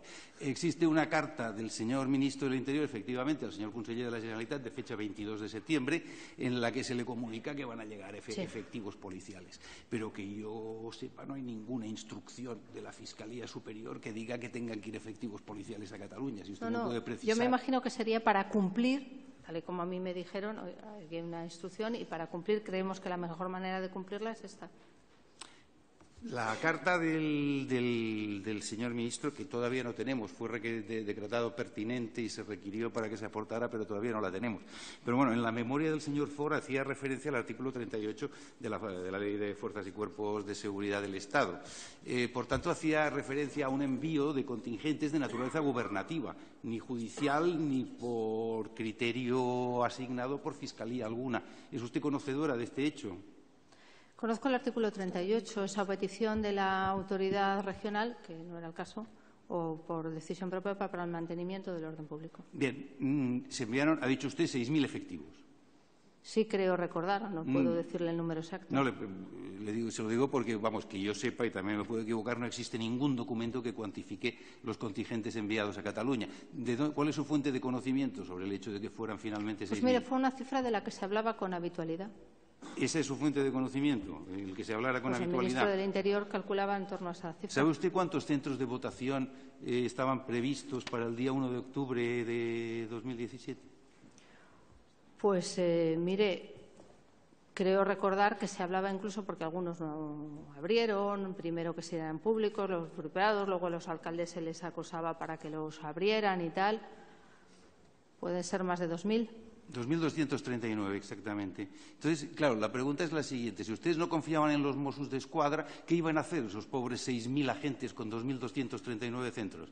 ¿A qué iban? ¿A reforzar el orden público en auxilio de los Mossos d'Esquadra o a sustituir a la Policía de la Generalitat? Desleal. A cumplir con su obligación de acuerdo con un mandato judicial. Bueno, eso sí que es una cláusula de estilo, perdóneme usted. Yo le digo, había previsto el Gobierno una actuación autónoma de las fuerzas y cuerpos de seguridad del Estado, dada la desconfianza que la carta del ministro del día 22 manifestaba en la Policía de la Generalitat, o se estaba pensando simplemente, como el secretario de Estado refleja el 29 de septiembre, en una actuación a requerimiento de los Mossos d'Esquadra? Mire, daba cumplimiento a una decisión judicial, según a mí me informó el ministro del Interior, y a los elementos que en esa decisión judicial se hacían constar. A ver, señor presidente, en fin, hay un artículo en el Código Penal cuyo número no recuerdo que se refiere al testigo renuente ante las preguntas que se le formulan. Exactamente, la pregunta que quiere usted formular y que considera que no ha contestado la testigo, ¿cuál es? Sí, se ha referido al cumplimiento de resoluciones judiciales. Yo le digo, enviaron 6.000 agentes. Eso es. Para 2.239 centros de votación. El secretario de Estado, documento que se puede exhibir inmediatamente, dice que estos, en caso de grandes concentraciones, tenían que actuar a petición del cuerpo de Mossos d'Esquadra. Esa es la cuestión. Entonces, yo le digo, confiaban en la Policía de la Generalitat y enviaron contingentes de las fuerzas y cuerpos de seguridad en apoyo o era en sustitución. Esa es la pregunta. Si puede, desde la perspectiva del Gobierno, cuando acuerdan el envío de ese refuerzo de 6.000 policías, si se estaba pensando en alguna de las alternativas que le sugiere el letrado. Mire, en primer lugar, eso fue anterior a una decisión judicial que fue la de 27 de septiembre, donde yo creo recordar que se nombraba un coordinador y se decía a cada fuerza y cuerpo de seguridad del Estado, incluidos los Mossos, por parte del juez lo que tenían que hacer. Y lo cumplirían, pero como yo digo, yo ni participé ni diseñé ese dispositivo policial, ni me siento capacitada para decir cuántos son o no necesarios. Pues eso. O si no, no le está preguntando el número, sí. Le está diciendo si eran de apoyo o de sustitución. Usted eso... En cumplimiento de esa decisión judicial, ahí no le puedo decir porque es que no formamos parte más que... tratar de... Bien, usted misma se ha referido al nombramiento de un coordinador y ha hecho referencia al auto de 27 de septiembre del Tribunal Superior de Justicia de Cataluña, que, por cierto, ¿leyó usted o también tiene un conocimiento difuso a partir de fuentes ignoradas? Mire, la obligación del Gobierno es de estar informado, pero también de ser absolutamente respetuoso con las decisiones de los jueces. Y hubo una Junta de Seguridad donde se puso en conocimiento algunas cuestiones y nos las transmitía el delegado del Gobierno. ¿Sabe usted que la instrucción del secretario de Estado, en cualquier caso, es posterior al auto del día 27? Indudablemente, en ese auto, me imagino, y así es, se decía cómo se tenía que intervenir y el delegado, el secretario de Estado de Seguridad, que es el órgano competente, pues trataría de organizarlo de acuerdo con su profesionalidad y con su experiencia. Bien, voy terminando. Me refería al mecanismo de coordinación. Fue un coordinador del Ministerio, nombrado por la Instrucción 4 del Fiscal Superior de Cataluña, ratificado por el Tribunal Superior de Justicia el 27 de septiembre. Eso no es objeto de discusión. La pregunta es la siguiente. ¿En qué momento del día 1 de octubre quebró el mecanismo de coordinación? Es decir, si sabe usted las razones por las que el coordinador del Ministerio suspendió todas las reuniones de coordinación. No lo sé. ¿Y no ha sido materia a partir del día 1 de octubre que suscitara su interés y sus ansias de conocimiento? Era un tema operativo y yo no entraba en los temas operativos. ¿Era un tema operativo la quiebra del mecanismo de coordinación entre los cuerpos estatales y la Policía de la Generalitat, en su opinión? Mire, correspondía a las fuerzas y cuerpos de seguridad del Estado y a su profesionalidad a ese respecto. Yo no le puedo decir si se frenaron o se dejaron de frenar esas decisiones. Sí le puedo decir lo que vi y lo que en ese momento se estaba produciendo y algunas actuaciones de los Mossos y principalmente de su jefe, pero yo ahí no le puedo decir a qué obedecía eso porque no lo presencié. O sea, tiene un conocimiento en todo caso de referencia. Tengo un conocimiento de lo que me iba ese día diciendo el delegado del Gobierno, que no a este respecto tampoco. Bien, perfecto. Su fuente de conocimiento sobre esta cuestión es el delegado del Gobierno. Sobre, en general, algunas cosas que pasaron el 1 de octubre, no sobre esta cuestión. Bien. ¿Y todo lo que sabe usted sobre el desistimiento en las actividades de coordinación es esto que me ha dicho usted? Yo no tengo ninguna información a ese respecto, de ningún desistimiento. ¿No ha leído usted los informes emitidos por el entonces coronel Pérez de los Cobos relativos a la quiebra del mecanismo de coordinación? No. Perfecto. ¿Dependía de usted en aquellas fechas del Centro Nacional de Inteligencia? Sí. ¿Le advirtieron de la presencia de urnas en territorio catalán antes del 1 de octubre o le facilitaron alguna información valiosa para su detección? No, aquellos asuntos en relación a la preparatoria del referéndum estaban en ese momento bajo instrucción en los tribunales en Cataluña. ¿Los tachó usted de desleales posteriormente, dado que no consiguieron resultados positivos? ¿A quién? A los del Centro Nacional de Inteligencia. En absoluto. Eso es todo. Muchas gracias. Señor letrado, ¿hay alguna otra pregunta o pasamos al siguiente testigo? Una sola pregunta con la venia de la sala. Simplemente, buenas tardes. Buenas tardes. ¿Conocía usted en su momento el programa electoral con el que se presentó Junts pel Sí a las elecciones de finales del año 2015? El programa electoral no lo leí. ¿No lo leyó? El programa electoral como tal, no. Las declaraciones y las ofertas, sí, lógicamente. El programa electoral, le pregunto, lo que contenía el programa electoral en el que se presentó Junts pel Sí junto con el Partido Popular a las elecciones de finales de 2015. Yo creo que en el año 2015 se presentaron pidiendo unas elecciones plebiscitarias, todos ellos juntos, para acometer un proceso dirigido a la independencia. Pero ya le digo, no es porque me leyera el programa electoral. Pues ninguna pregunta más. Gracias. Muchísimas gracias. Sí. Dígame, señor Pino. Con la venia de la sala. Buenos días. Buenos días. Mire, hay una cuestión que creo que no me ha quedado clara o que es ilógica. Le preguntaba al inicio del interrogatorio la acusación popular si a raíz de los hechos que ocurrieron el día 20 de septiembre ustedes no hicieron nada o sí que hicieron algo. Y creo que usted ha respondido que el 22 de septiembre adoptaron el acuerdo de hacer venir a los policías, a este contingente de 6.000 hombres, que coincide con la carta que le ha manifestado. Pero hay una cosa que no me cuadra. ¿Cómo es posible que ustedes tomen esta decisión el día 22 a raíz de lo que ha pasado el día 20 y conste en autos que el barco Movidada, conocido coloquialmente como el barco de los violines, solicitara su atraque en el puerto de Palamos el día 19 de septiembre, es decir, antes del día 20. ¿No será que la decisión de hacer venir a los funcionarios policiales se tomó por parte del Gobierno con mucha anterioridad al día 19, que es el día que solicita el atraque?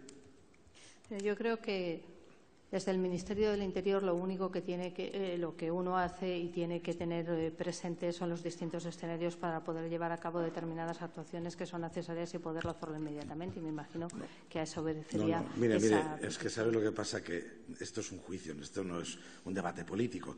Y usted hace de política. Yo le hago una pregunta y usted me contesta. Contésteme, por favor, lo que le he preguntado. A ver, señor Pina. Debates, no, ni por su parte ni por la de la testigo. Entonces, por favor, hacemos una pregunta y usted, si considera que la pregunta no ha sido exactamente contestada, me lo dice, la precisamos, la formulamos, pero lo que no podemos hacer es entrar en un cruce de reproches. Yo creo que es muy clara mi pregunta. La testigo, a preguntas de la acusación, dice el día 22 de septiembre, a raíz de lo que ocurrió el día 20, tomamos la decisión de mandar un contingente de 6.000 hombres a Barcelona, a Cataluña.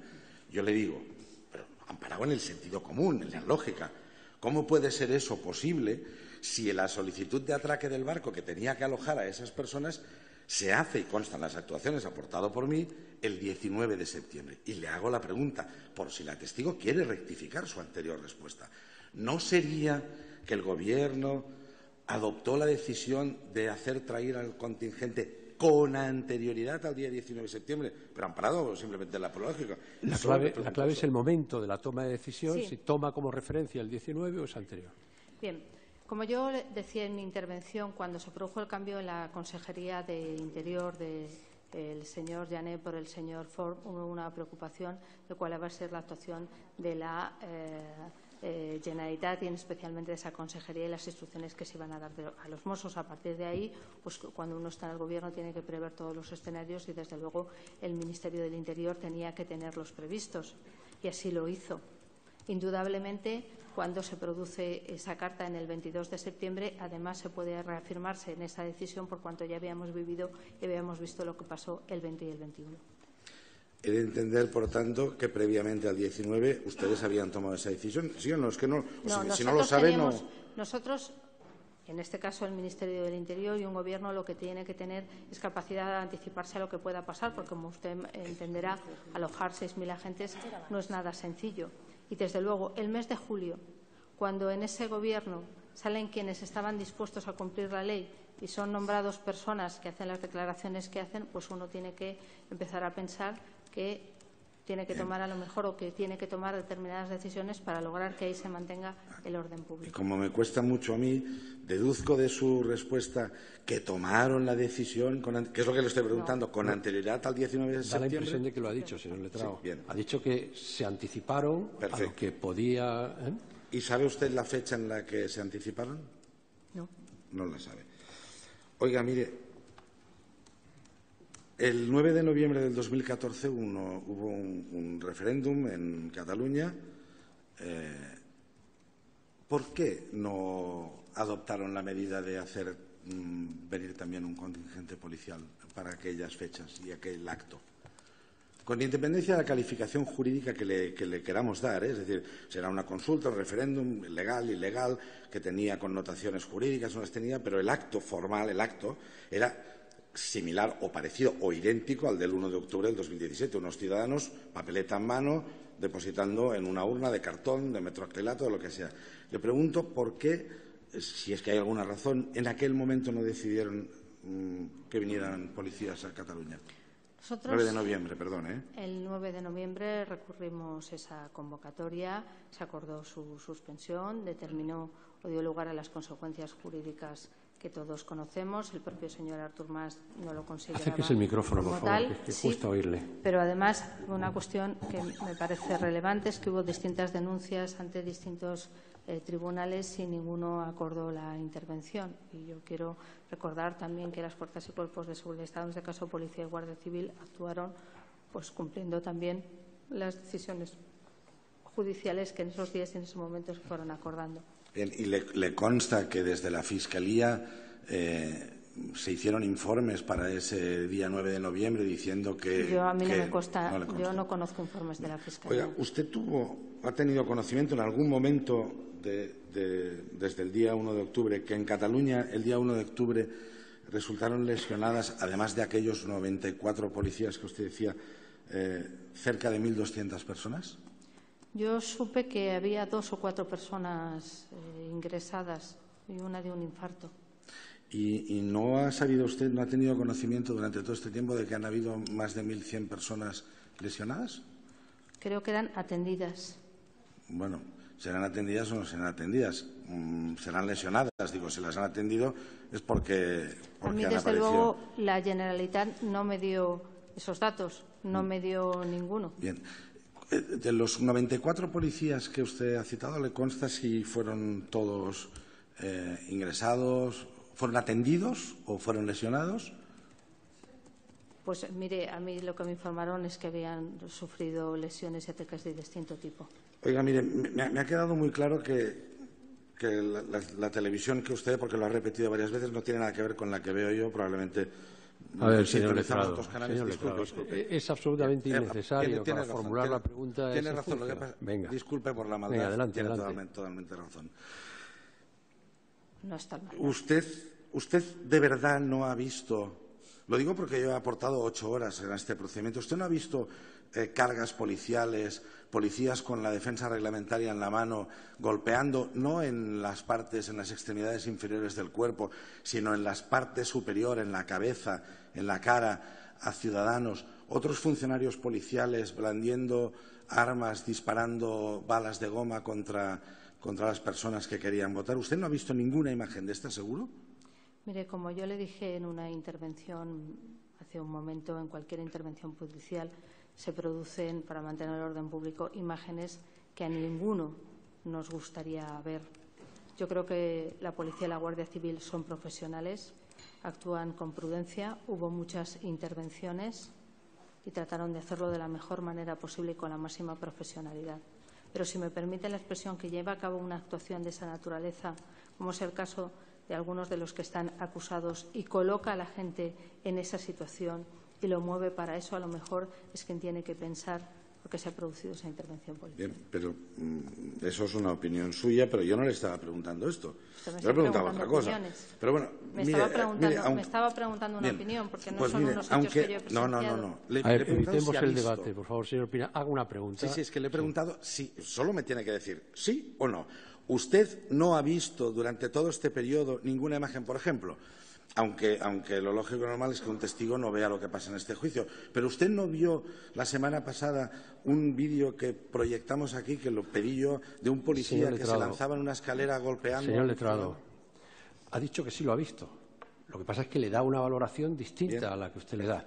Luego usted enfatiza su propia valoración, las acusaciones harán lo propio y el tribunal acordará un desenlace. Pero no ha dicho que no lo vio, dice que sí lo vio. Lo que pasa es que le da un significado distinto. Totalmente de acuerdo, gracias. ¿Usted en algún momento tomó en consideración dirigirse a aquellos ciudadanos que el 1 de octubre resultaron lesionados? Explicándoles o diciéndoles, miren, sabe muy mal al Gobierno, ustedes hayan sido lesionados por miembros. No. ¿Usted recuerda si el delegado del Gobierno en Cataluña, el señor Millo, hizo unas declaraciones disculpándose por la actuación policial? ¿Lo recuerda usted? No. Mire, antes usted le preguntaba al excelentísimo señor fiscal por el diálogo y por las posibles reuniones con los representantes del Gobierno de la Generalitat de Cataluña, y usted decía que no se podía abordar el tema del referéndum porque iban contra la Constitución, y además usted supo o ha sabido en algún momento que hay una gran parte de la ciudadanía de Cataluña, en concreto sobre un 80%, que está reclamando o que reclama la posibilidad de hacer un referéndum. ¿Usted lo sabe esto? Mire, si lo sabe o no lo sabe. Si quiere que le dé mi opinión sobre las encuestas. No, su opinión no, si sabe o no sabe esto. ¿Que se han publicado distintas encuestas? Bien. Sí, estamos en un país en que se publican habitualmente muchas encuestas. ¿Usted sabe que hay más de 2 millones de ciudadanos de Cataluña que fueron a votar el día 1 de octubre. Algunos votaron sí, otros votaron no.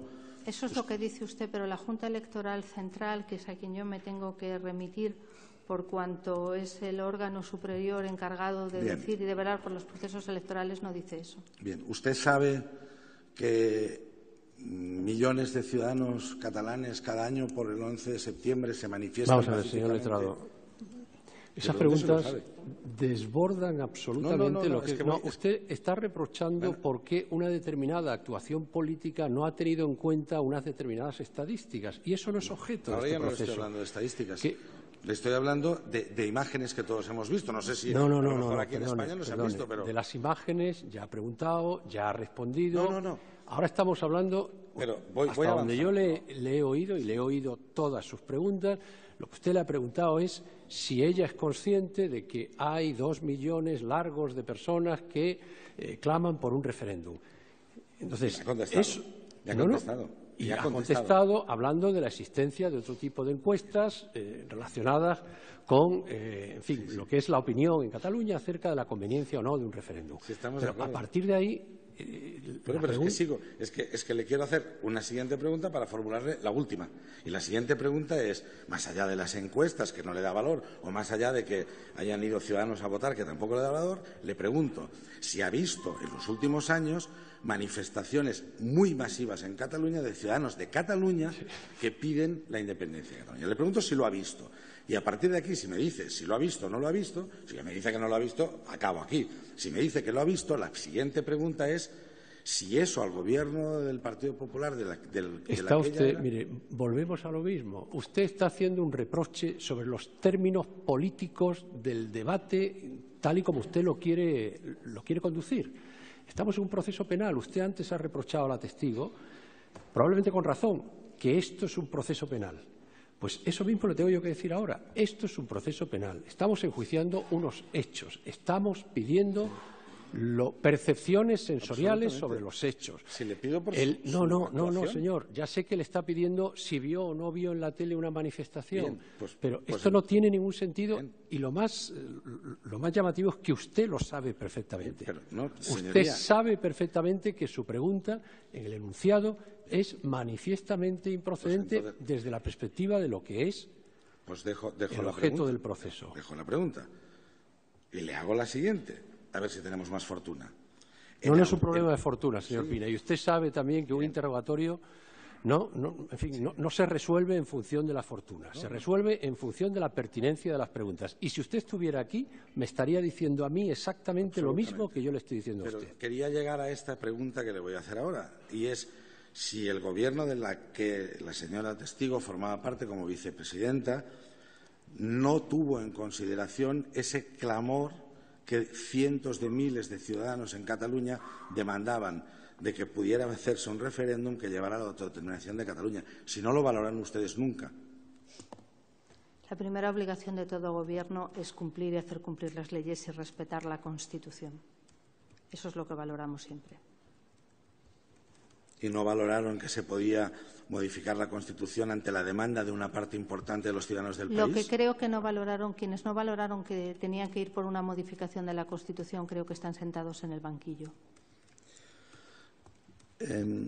Para terminar ya, ha estado explicando usted que el día anterior o los días anteriores, el 19, 20 de septiembre, incluso el día 1 de octubre, lo ha calificado usted de que vio imágenes que le parecieron violentas. No voy a entrar ahí en ese debate, pero sí le voy a preguntar si sabe usted cuántos detenidos hubo en Cataluña el día 19 de septiembre, el día 20 de septiembre y el día 1 de octubre. No lo sé, no conozco las cifras. Pues nada más preguntas, gracias. Muchísimas gracias. ¿Pasamos al siguiente testigo o hay...? Sí, con la venia, señoría. Buenas tardes ya, señora Soraya Sáenz de Santamaría. Siendo usted vicepresidenta del Gobierno y después de episodios como la consulta del 9N o de hacerse pública la supuesta hoja de ruta independentista clave en el relato de la Fiscalía, se aprobó la Ley Orgánica 2/2015 de 30 de marzo por la que se reformó el Código Penal. ¿Fue así? Hubo reformas del Código Penal a lo largo de todos estos años. Le preguntaba por esta concreta del año 2015, 30 de marzo del 2015. Fue así. Usted era diputada 30 de marzo del del 2015 hubo una reforma del Código Penal. Muy bien. En esta reforma, hecha cuando su formación política tenía mayoría absoluta en el Congreso de los Diputados y, consiguientemente, pues no necesitaba ningún respaldo de ningún grupo parlamentario, ¿sabe usted si se recuperó la penalización por organizar un referéndum ilegal como había existido hasta el año 2005 y como la semana pasada, por cierto, defendió su propio grupo parlamentario en el Congreso de los Diputados? Creo que la ley es pública en el Boletín Oficial del Estado. Ya lo sé que es pública y lo sabemos todos, pero ¿usted recuerda si esto fue así? Sí, el contenido es conocido. Es un hecho público y notorio que humildemente no necesita prueba. Yo simplemente le preguntaba si usted lo recordaba, no hay más. El relato acusatorio sostiene, y cito literalmente página 14 de las conclusiones provisionales de la Fiscalía, que precisamente el día 30 de marzo de 2015 se formalizó, según la Fiscalía, insisto, el concierto de actuación ilegal mediante el acuerdo de una hoja de ruta respecto del proceso independentista entre distintos partidos políticos y entidades de la sociedad civil. Sostiene esto la Fiscalía. 30 de marzo del 2015.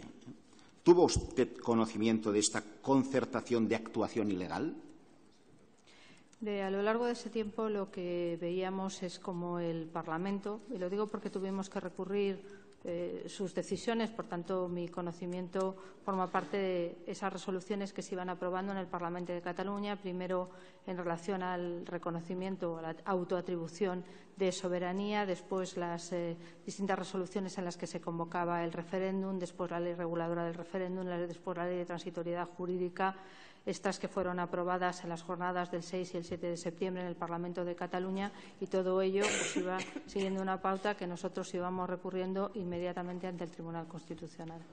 Señor Homs, permítame, en relación con esa reforma y en relación con esa concertación, la pregunta, si podemos precisar más, por favor. No, yo lo que preguntaba, creo que era bastante preciso con la venia, era que en relación, por el principio de contradicción, de lo que es el relato del Ministerio Fiscal, que dice que en el marco del acuerdo formalizado el 30 de marzo del 2015 tuvo lugar esta concertación de actuación ilegal a propósito de la hoja de ruta.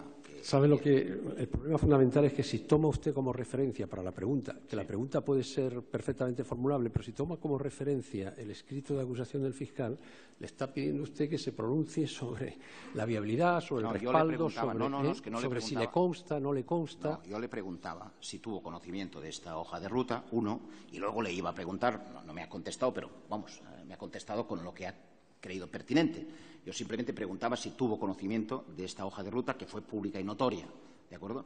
En función de qué es el interés para preguntarle esto, pues el posicionamiento de la Fiscalía, que me parece que es lo lógico, ¿no? Y a partir de aquí, si tuvo o no conocimiento en función de la respuesta, que tengo que deducir que sí, aunque no ha sido explícita, porque fue pública y notoria, la pregunta siguiente sería, ¿la recurrieron ustedes ante el Tribunal Constitucional?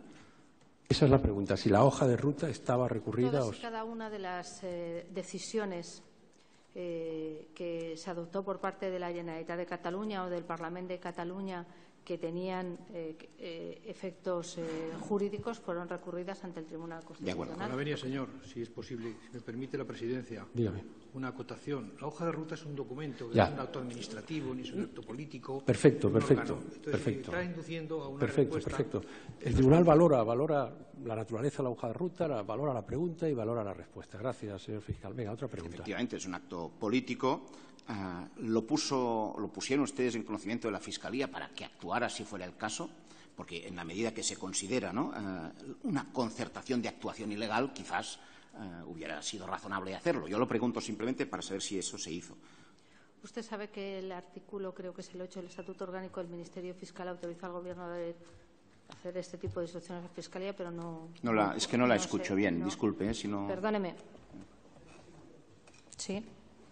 Es que me han dicho que si me lo acerco mucho se acopla. Entonces estoy intentando encontrar el punto de equilibrio. ¿Así? ¿Bien? Sí, gracias. Perfecto. Mire, nosotros recurrimos porque al Gobierno le corresponde, al Marte, como usted sabe bien, en la Ley Orgánica del Tribunal Constitucional poder instar la impugnación tanto de disposiciones como actos de naturaleza administrativa, y nosotros lo recurrimos. Ahí no era necesario ningún recurso por parte de otra institución del Estado, sin perjuicio de que el Ministerio Fiscal también está ante el Tribunal Constitucional. Nosotros en ningún momento le dimos ninguna instrucción al Ministerio Fiscal, de acuerdo con su propio Estatuto Orgánico Regulador. De acuerdo, esto me vale. Es decir, ante una actuación, una concertación de actuación ilegal. A ver, la pregunta, señor Homs, la pregunta. De acuerdo. La siguiente, señoría. El 16 de octubre de 2015 aprobaron la Ley Orgánica 15/2015 del Tribunal Constitucional, por la que se ampliaban las capacidades y los poderes del Tribunal Constitucional para garantizar la ejecución de sus resoluciones. Esto es así, ¿no? Recordará. Se aprobó en el Congreso de los Diputados y en el Senado, sí. ¿Recuerda si en presentarse esta iniciativa se dijo literalmente por parte de un portavoz del Partido Popular que, cito literalmente, la reforma es la garantía que nadie volverá a incumplir las resoluciones del Tribunal Constitucional y que es un mensaje muy claro a aquellos que quieren romper Cataluña del resto de España y que se acabó la broma? ¿Lo recuerda? Fue una proposición de ley que planteó el Grupo Parlamentario Popular para incrementar las capacidades de ejecución que tenía el Tribunal Constitucional y que se incrementaron. Muy bien. La pregunta es muy sencilla a partir de ahí, ¿no? ¿Por qué en septiembre de 2017, viendo el empeño del Gobierno de la Generalitat, según el relato acusatorio, ¿no?, en la organización del referéndum que estaba ya suspendido, sitúese a partir de la fecha en que entró en vigor la suspensión por parte del Tribunal Constitucional, ¿no? Ante este empeño, supuesto empeño, en septiembre del 2017, ¿por qué el Gobierno que usted representaba en aquel momento no solicitó que se adoptaran las medidas previstas en el artículo 92.4 o en el artículo 92.5 de la reformada Ley Orgánica del Tribunal Constitucional que ustedes introdujeron para, dijeron, acabar la broma, como, por ejemplo, la imposición de multas coercitivas o como la suspensión de funciones a los miembros del Gobierno de la Generalitat? ¿Por qué no hicieron esto? ¿Por qué no pidieron al Tribunal Constitucional, ante aquel empeño, según la Fiscalía, aplicar estos artículos que ustedes habían reformado de la Ley Orgánica del Tribunal Constitucional? Nosotros fuimos recurriendo, instando la suspensión de esas actuaciones en cada momento, y en ocasiones nos dirigimos al Tribunal Constitucional para poner en conocimiento actos que se estaban dictando en ejecución y que podrían ser contrarios a sus decisiones, y en cada momento, y teniendo presente también como los consejos de la Abogacía General del Estado, lo que nos podía parecer más oportuno y más pertinente para garantizar esa ejecución, teniendo bien presente que nosotros lo que buscábamos en todo caso es que se suspendiera, y todo esto no hubiera ocurrido si se hubieran cumplido las decisiones judiciales. Algunas de esas medidas de ejecución se utilizaron según cada momento. Se utilizaron en un caso concreto en relación a la sindicatura electoral. Esto tiene razón. Y recordará usted cuál consecuencia tuvo el utilizar estas capacidades por parte del Tribunal Constitucional a instancias del Gobierno de España en relación a la sindicatura electoral. ¿Sabe lo que pasó con la sindicatura electoral? ¿Lo recuerda? Nosotros lo instamos, el Gobierno lo instó en ejecución, y no solo en caso de la sindicatura. Creo recordar que en muchos otros casos hubo los debidos apercibimientos de multa para que no se llevaran a cabo esas tareas, notificaciones con carácter general, etcétera. Pero vamos, es público, forma parte de los fallos y de las decisiones del Tribunal Constitucional que se publican en el Boletín Oficial del Estado. Sí, es que lo que es público y se publica en el Boletín Oficial del Estado, es evidente. Pero yo le pregunto, insisto, ustedes pidieron al Tribunal Constitucional que aplicara lo previsto en el artículo 92 en relación a la sindicatura electoral. ¿Recuerda qué efectos tuvo esta petición que hicieron ustedes? En concreto, en relación a la sindicatura electoral. Si lo recuerda, simplemente le pregunto esto. Se lo voy a concretar, si quiere usted, para darle un poco más de facilidad en la respuesta, quizás. ¿Sabe si la sindicatura electoral, cuando ustedes tomaron esta decisión y el Tribunal Constitucional fue receptivo a la decisión que ustedes tomaron, dejó de llevar a cabo sus funciones? ¿Lo recuerda? Yo recuerdo lo que nosotros pedimos y lo que el Tribunal acordó. Pero mire, en aquellos días había sobre relación a la sindicatura de cuentas se le habían hecho apercibimientos para que dejara de hacerlo y si yo mal no recuerdo, algunos lo hicieron y otros tengo la sensación y quiero recordar que no, pero el caso es que tenían todos ellos que constituirse. También lo que sí recuerdo es que la sindicatura de cuentas pues distaba mucho de ser un órgano que se pudiera considerar como independiente. La sindicatura electoral, no le pido que la valore, tampoco le pido que la valore. Yo simplemente le pido que, en parte me ha contestado y ya le corroboro que sí, efectivamente, dejó de ejercer sus funciones la sindicatura electoral como efecto de la petición que hizo el Gobierno de España ante el Tribunal Constitucional y a su tiempo el Tribunal Constitucional aplicó el artículo 92 de la Ley Orgánica reformada por ustedes del Tribunal Constitucional. La pregunta es muy sencilla. ¿Por qué no hicieron lo mismo en relación al Gobierno de la Generalitat ante lo que antes usted ha comentado, ha explicado, ha dado, no solo opinión, sino su testigo propio ante este tribunal en relación a todo lo que hizo el Gobierno de la Generalitat a partir del día pues, que quedó suspendida la convocatoria del referéndum? ¿Por qué no lo hicieron ustedes, pudiéndolo hacer? Y además se vio que para el caso de la sindicatura electoral fue efectivo. ¿Por qué no lo hicieron? Mire, en cada uno de los recursos iba pidiendo las actuaciones que se consideraban pertinentes o más pertinentes por el Tribunal de acuerdo con los propios asesoramientos que nos daba la Abogacía General del Estado. Pero he de decirle que ahí hubo un montón de apercibimientos por parte del Tribunal Constitucional, de requerimientos para que no siguiera así y creo que los que fueron notificados y apercibidos tenían muy claro lo que tuvieron que hacer, otra cosa es que no lo hicieran. Lo claro es que no lo hicieron, esto me ha quedado claro. La siguiente pregunta, y en eso voy acabando, señoría. ¿Cómo se explicaron ustedes y cómo podría explicarnos a la sala lo que se explicaron ustedes, que con toda la fuerza y la inteligencia del Estado español, con centenares de agentes del CNI, con miles de efectivos de la Policía Nacional y de la Guardia Civil, no pudieran encontrar ni una sola? Disculpe. Es que ya esa introducción es manifiestamente improcedente. Bueno, pues una pregunta. Retiro la introducción, sí. Señoría, ya está. Hago la pregunta completa. Haga la pregunta. ¿Cómo se explicaron que no encontraran ni una sola urna de las más de 6.000 que aparecieron de golpe y porrazo el día 1 de octubre por la mañana? Ni una sola. ¿Cómo se lo explicaron? Que no le encontraran ni una urna. Mire, cumpliendo decisiones judiciales, distintas fuerzas y cuerpos de seguridad del Estado llevan a cabo distintos registros en los que, como es bien conocido, se requisaron distinto material electoral. Por tanto, en algunas actuaciones de investigación se tuvo resultado y en otros me imagino que no, pero ya digo, eran decisiones judiciales y el Gobierno no forma parte de esos operativos. Ya. No será que, pregunto, por su conocimiento, ¿no será que estaban en manos estas urnas de centenares de ciudadanos anónimos? A ver, vamos a ver, señor Homs. Es que estamos teniendo una generosidad en el juicio de pertinencia sobre las preguntas que se están formulando que no me lo ponga usted más difícil, no me lo ponga usted más difícil. Esa pregunta lo que está haciendo es replicar su opinión a la respuesta que le ha dado la testigo. Entonces, por favor, formule otra pregunta. No le voy a discutir. Usted manda, yo retiro la pregunta, voy a por otra.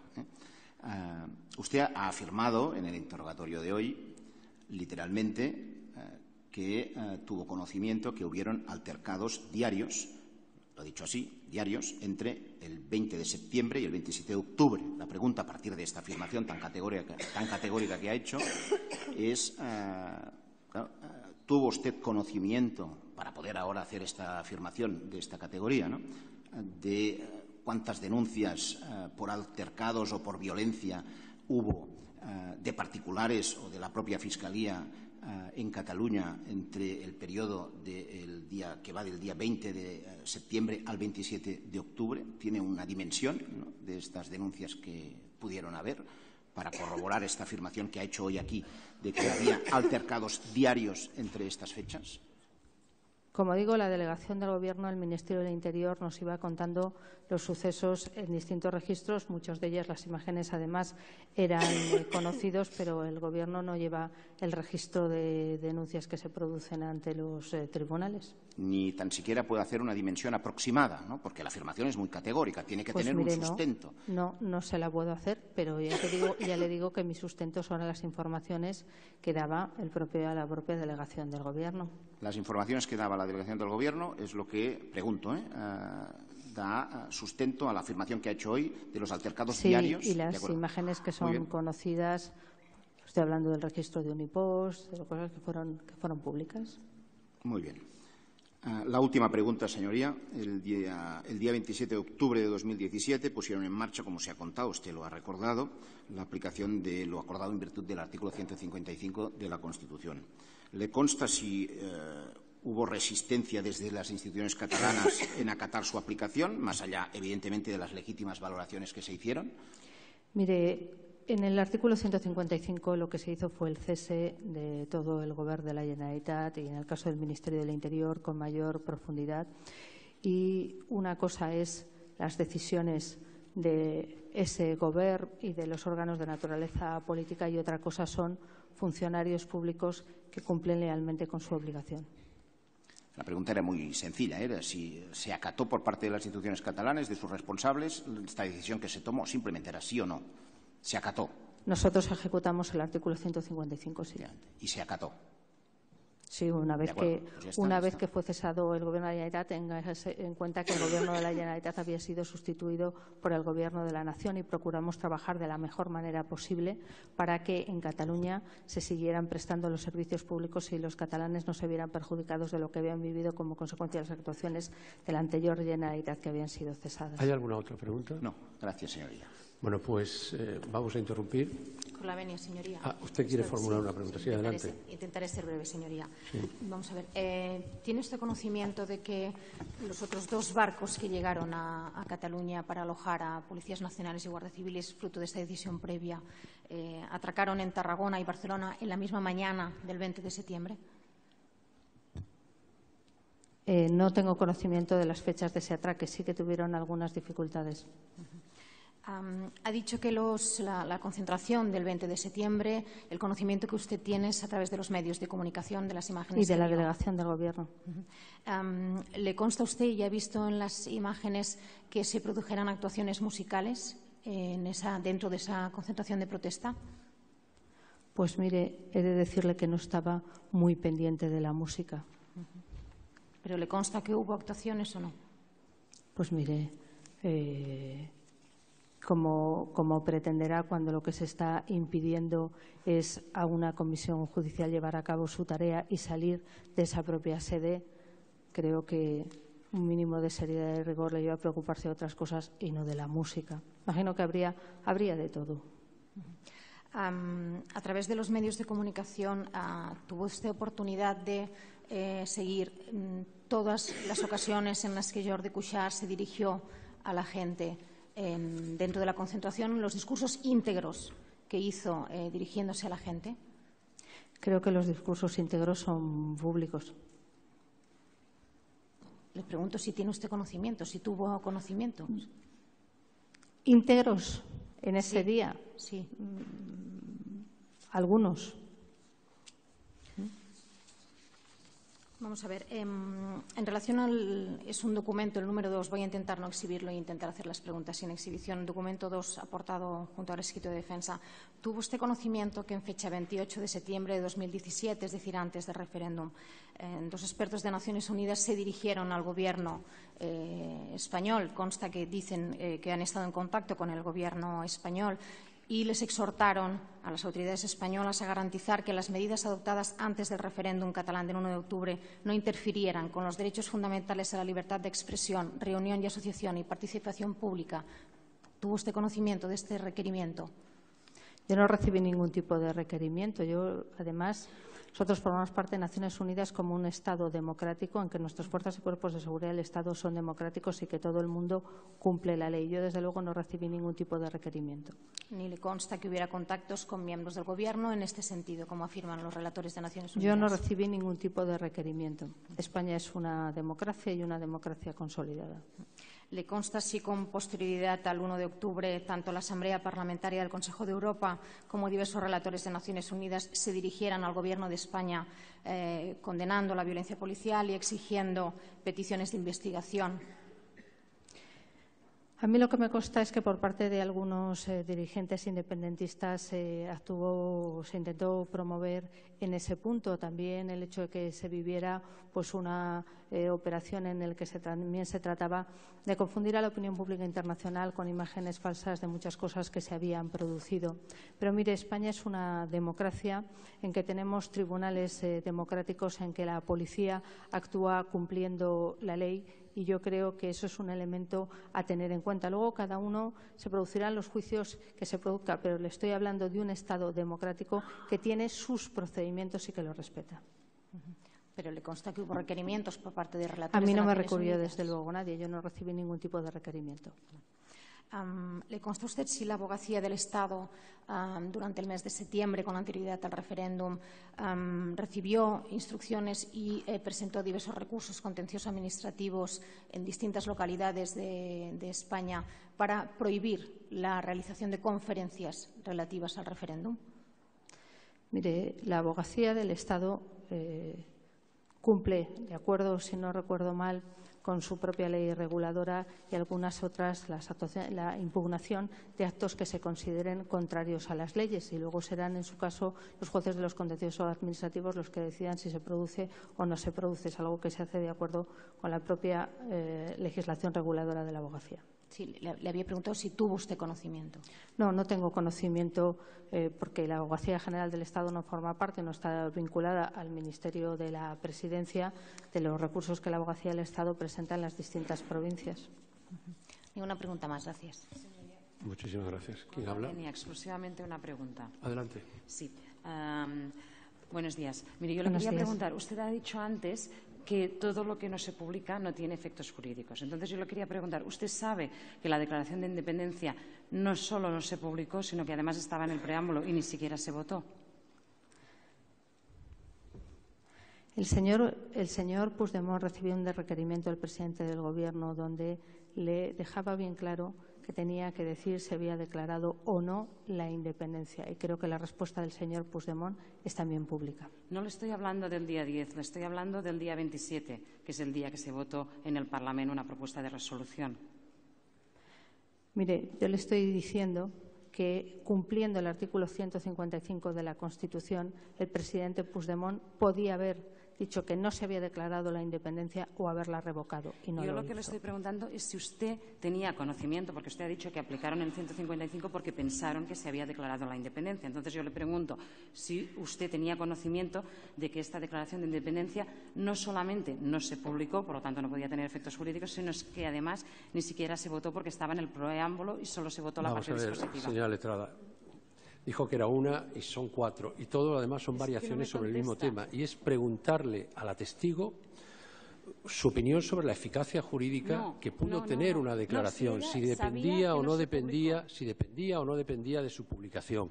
Creo que el debate sobre la eficacia jurídica de esa declaración no es un debate que deba mantener usted con la declarante. No, con la venia exclusivamente le pregunto, pero es que no me contesta la pregunta, si ella tenía conocimiento de si se publicó. ¿Tenía usted conocimiento de si se publicó la declaración de independencia? Yo tengo conocimiento de cómo el señor Puigdemont hizo la comparecencia que hizo, lo que se firmó, el requerimiento que le envió el presidente del Gobierno, la posibilidad que había tenido el señor Puigdemont tanto de decir que no se había declarado la independencia y la posibilidad que tuvo de revocarla, que se le dio 2 fechas, del 16 y el 19 de octubre, que no lo hizo. ¿Le consta a usted el acto formal de la publicación? No lo sé. No lo sé. Ahí tiene. Pido por favor al público y a todos que evitemos, en fin, los murmullos, las aprobaciones y las desaprobaciones y, en definitiva, la respuesta más o menos irónica sobre el agrado o el desagrado que nos produce una determinada respuesta para esta testigo y para todos los que vengan a lo largo de la causa, que son 500. ¿Ha terminado? ¿Tiene otra preguntita? Sí, muchísimas gracias. Bueno, pues interrumpimos aquí y seguiremos exactamente a las 4 de la tarde.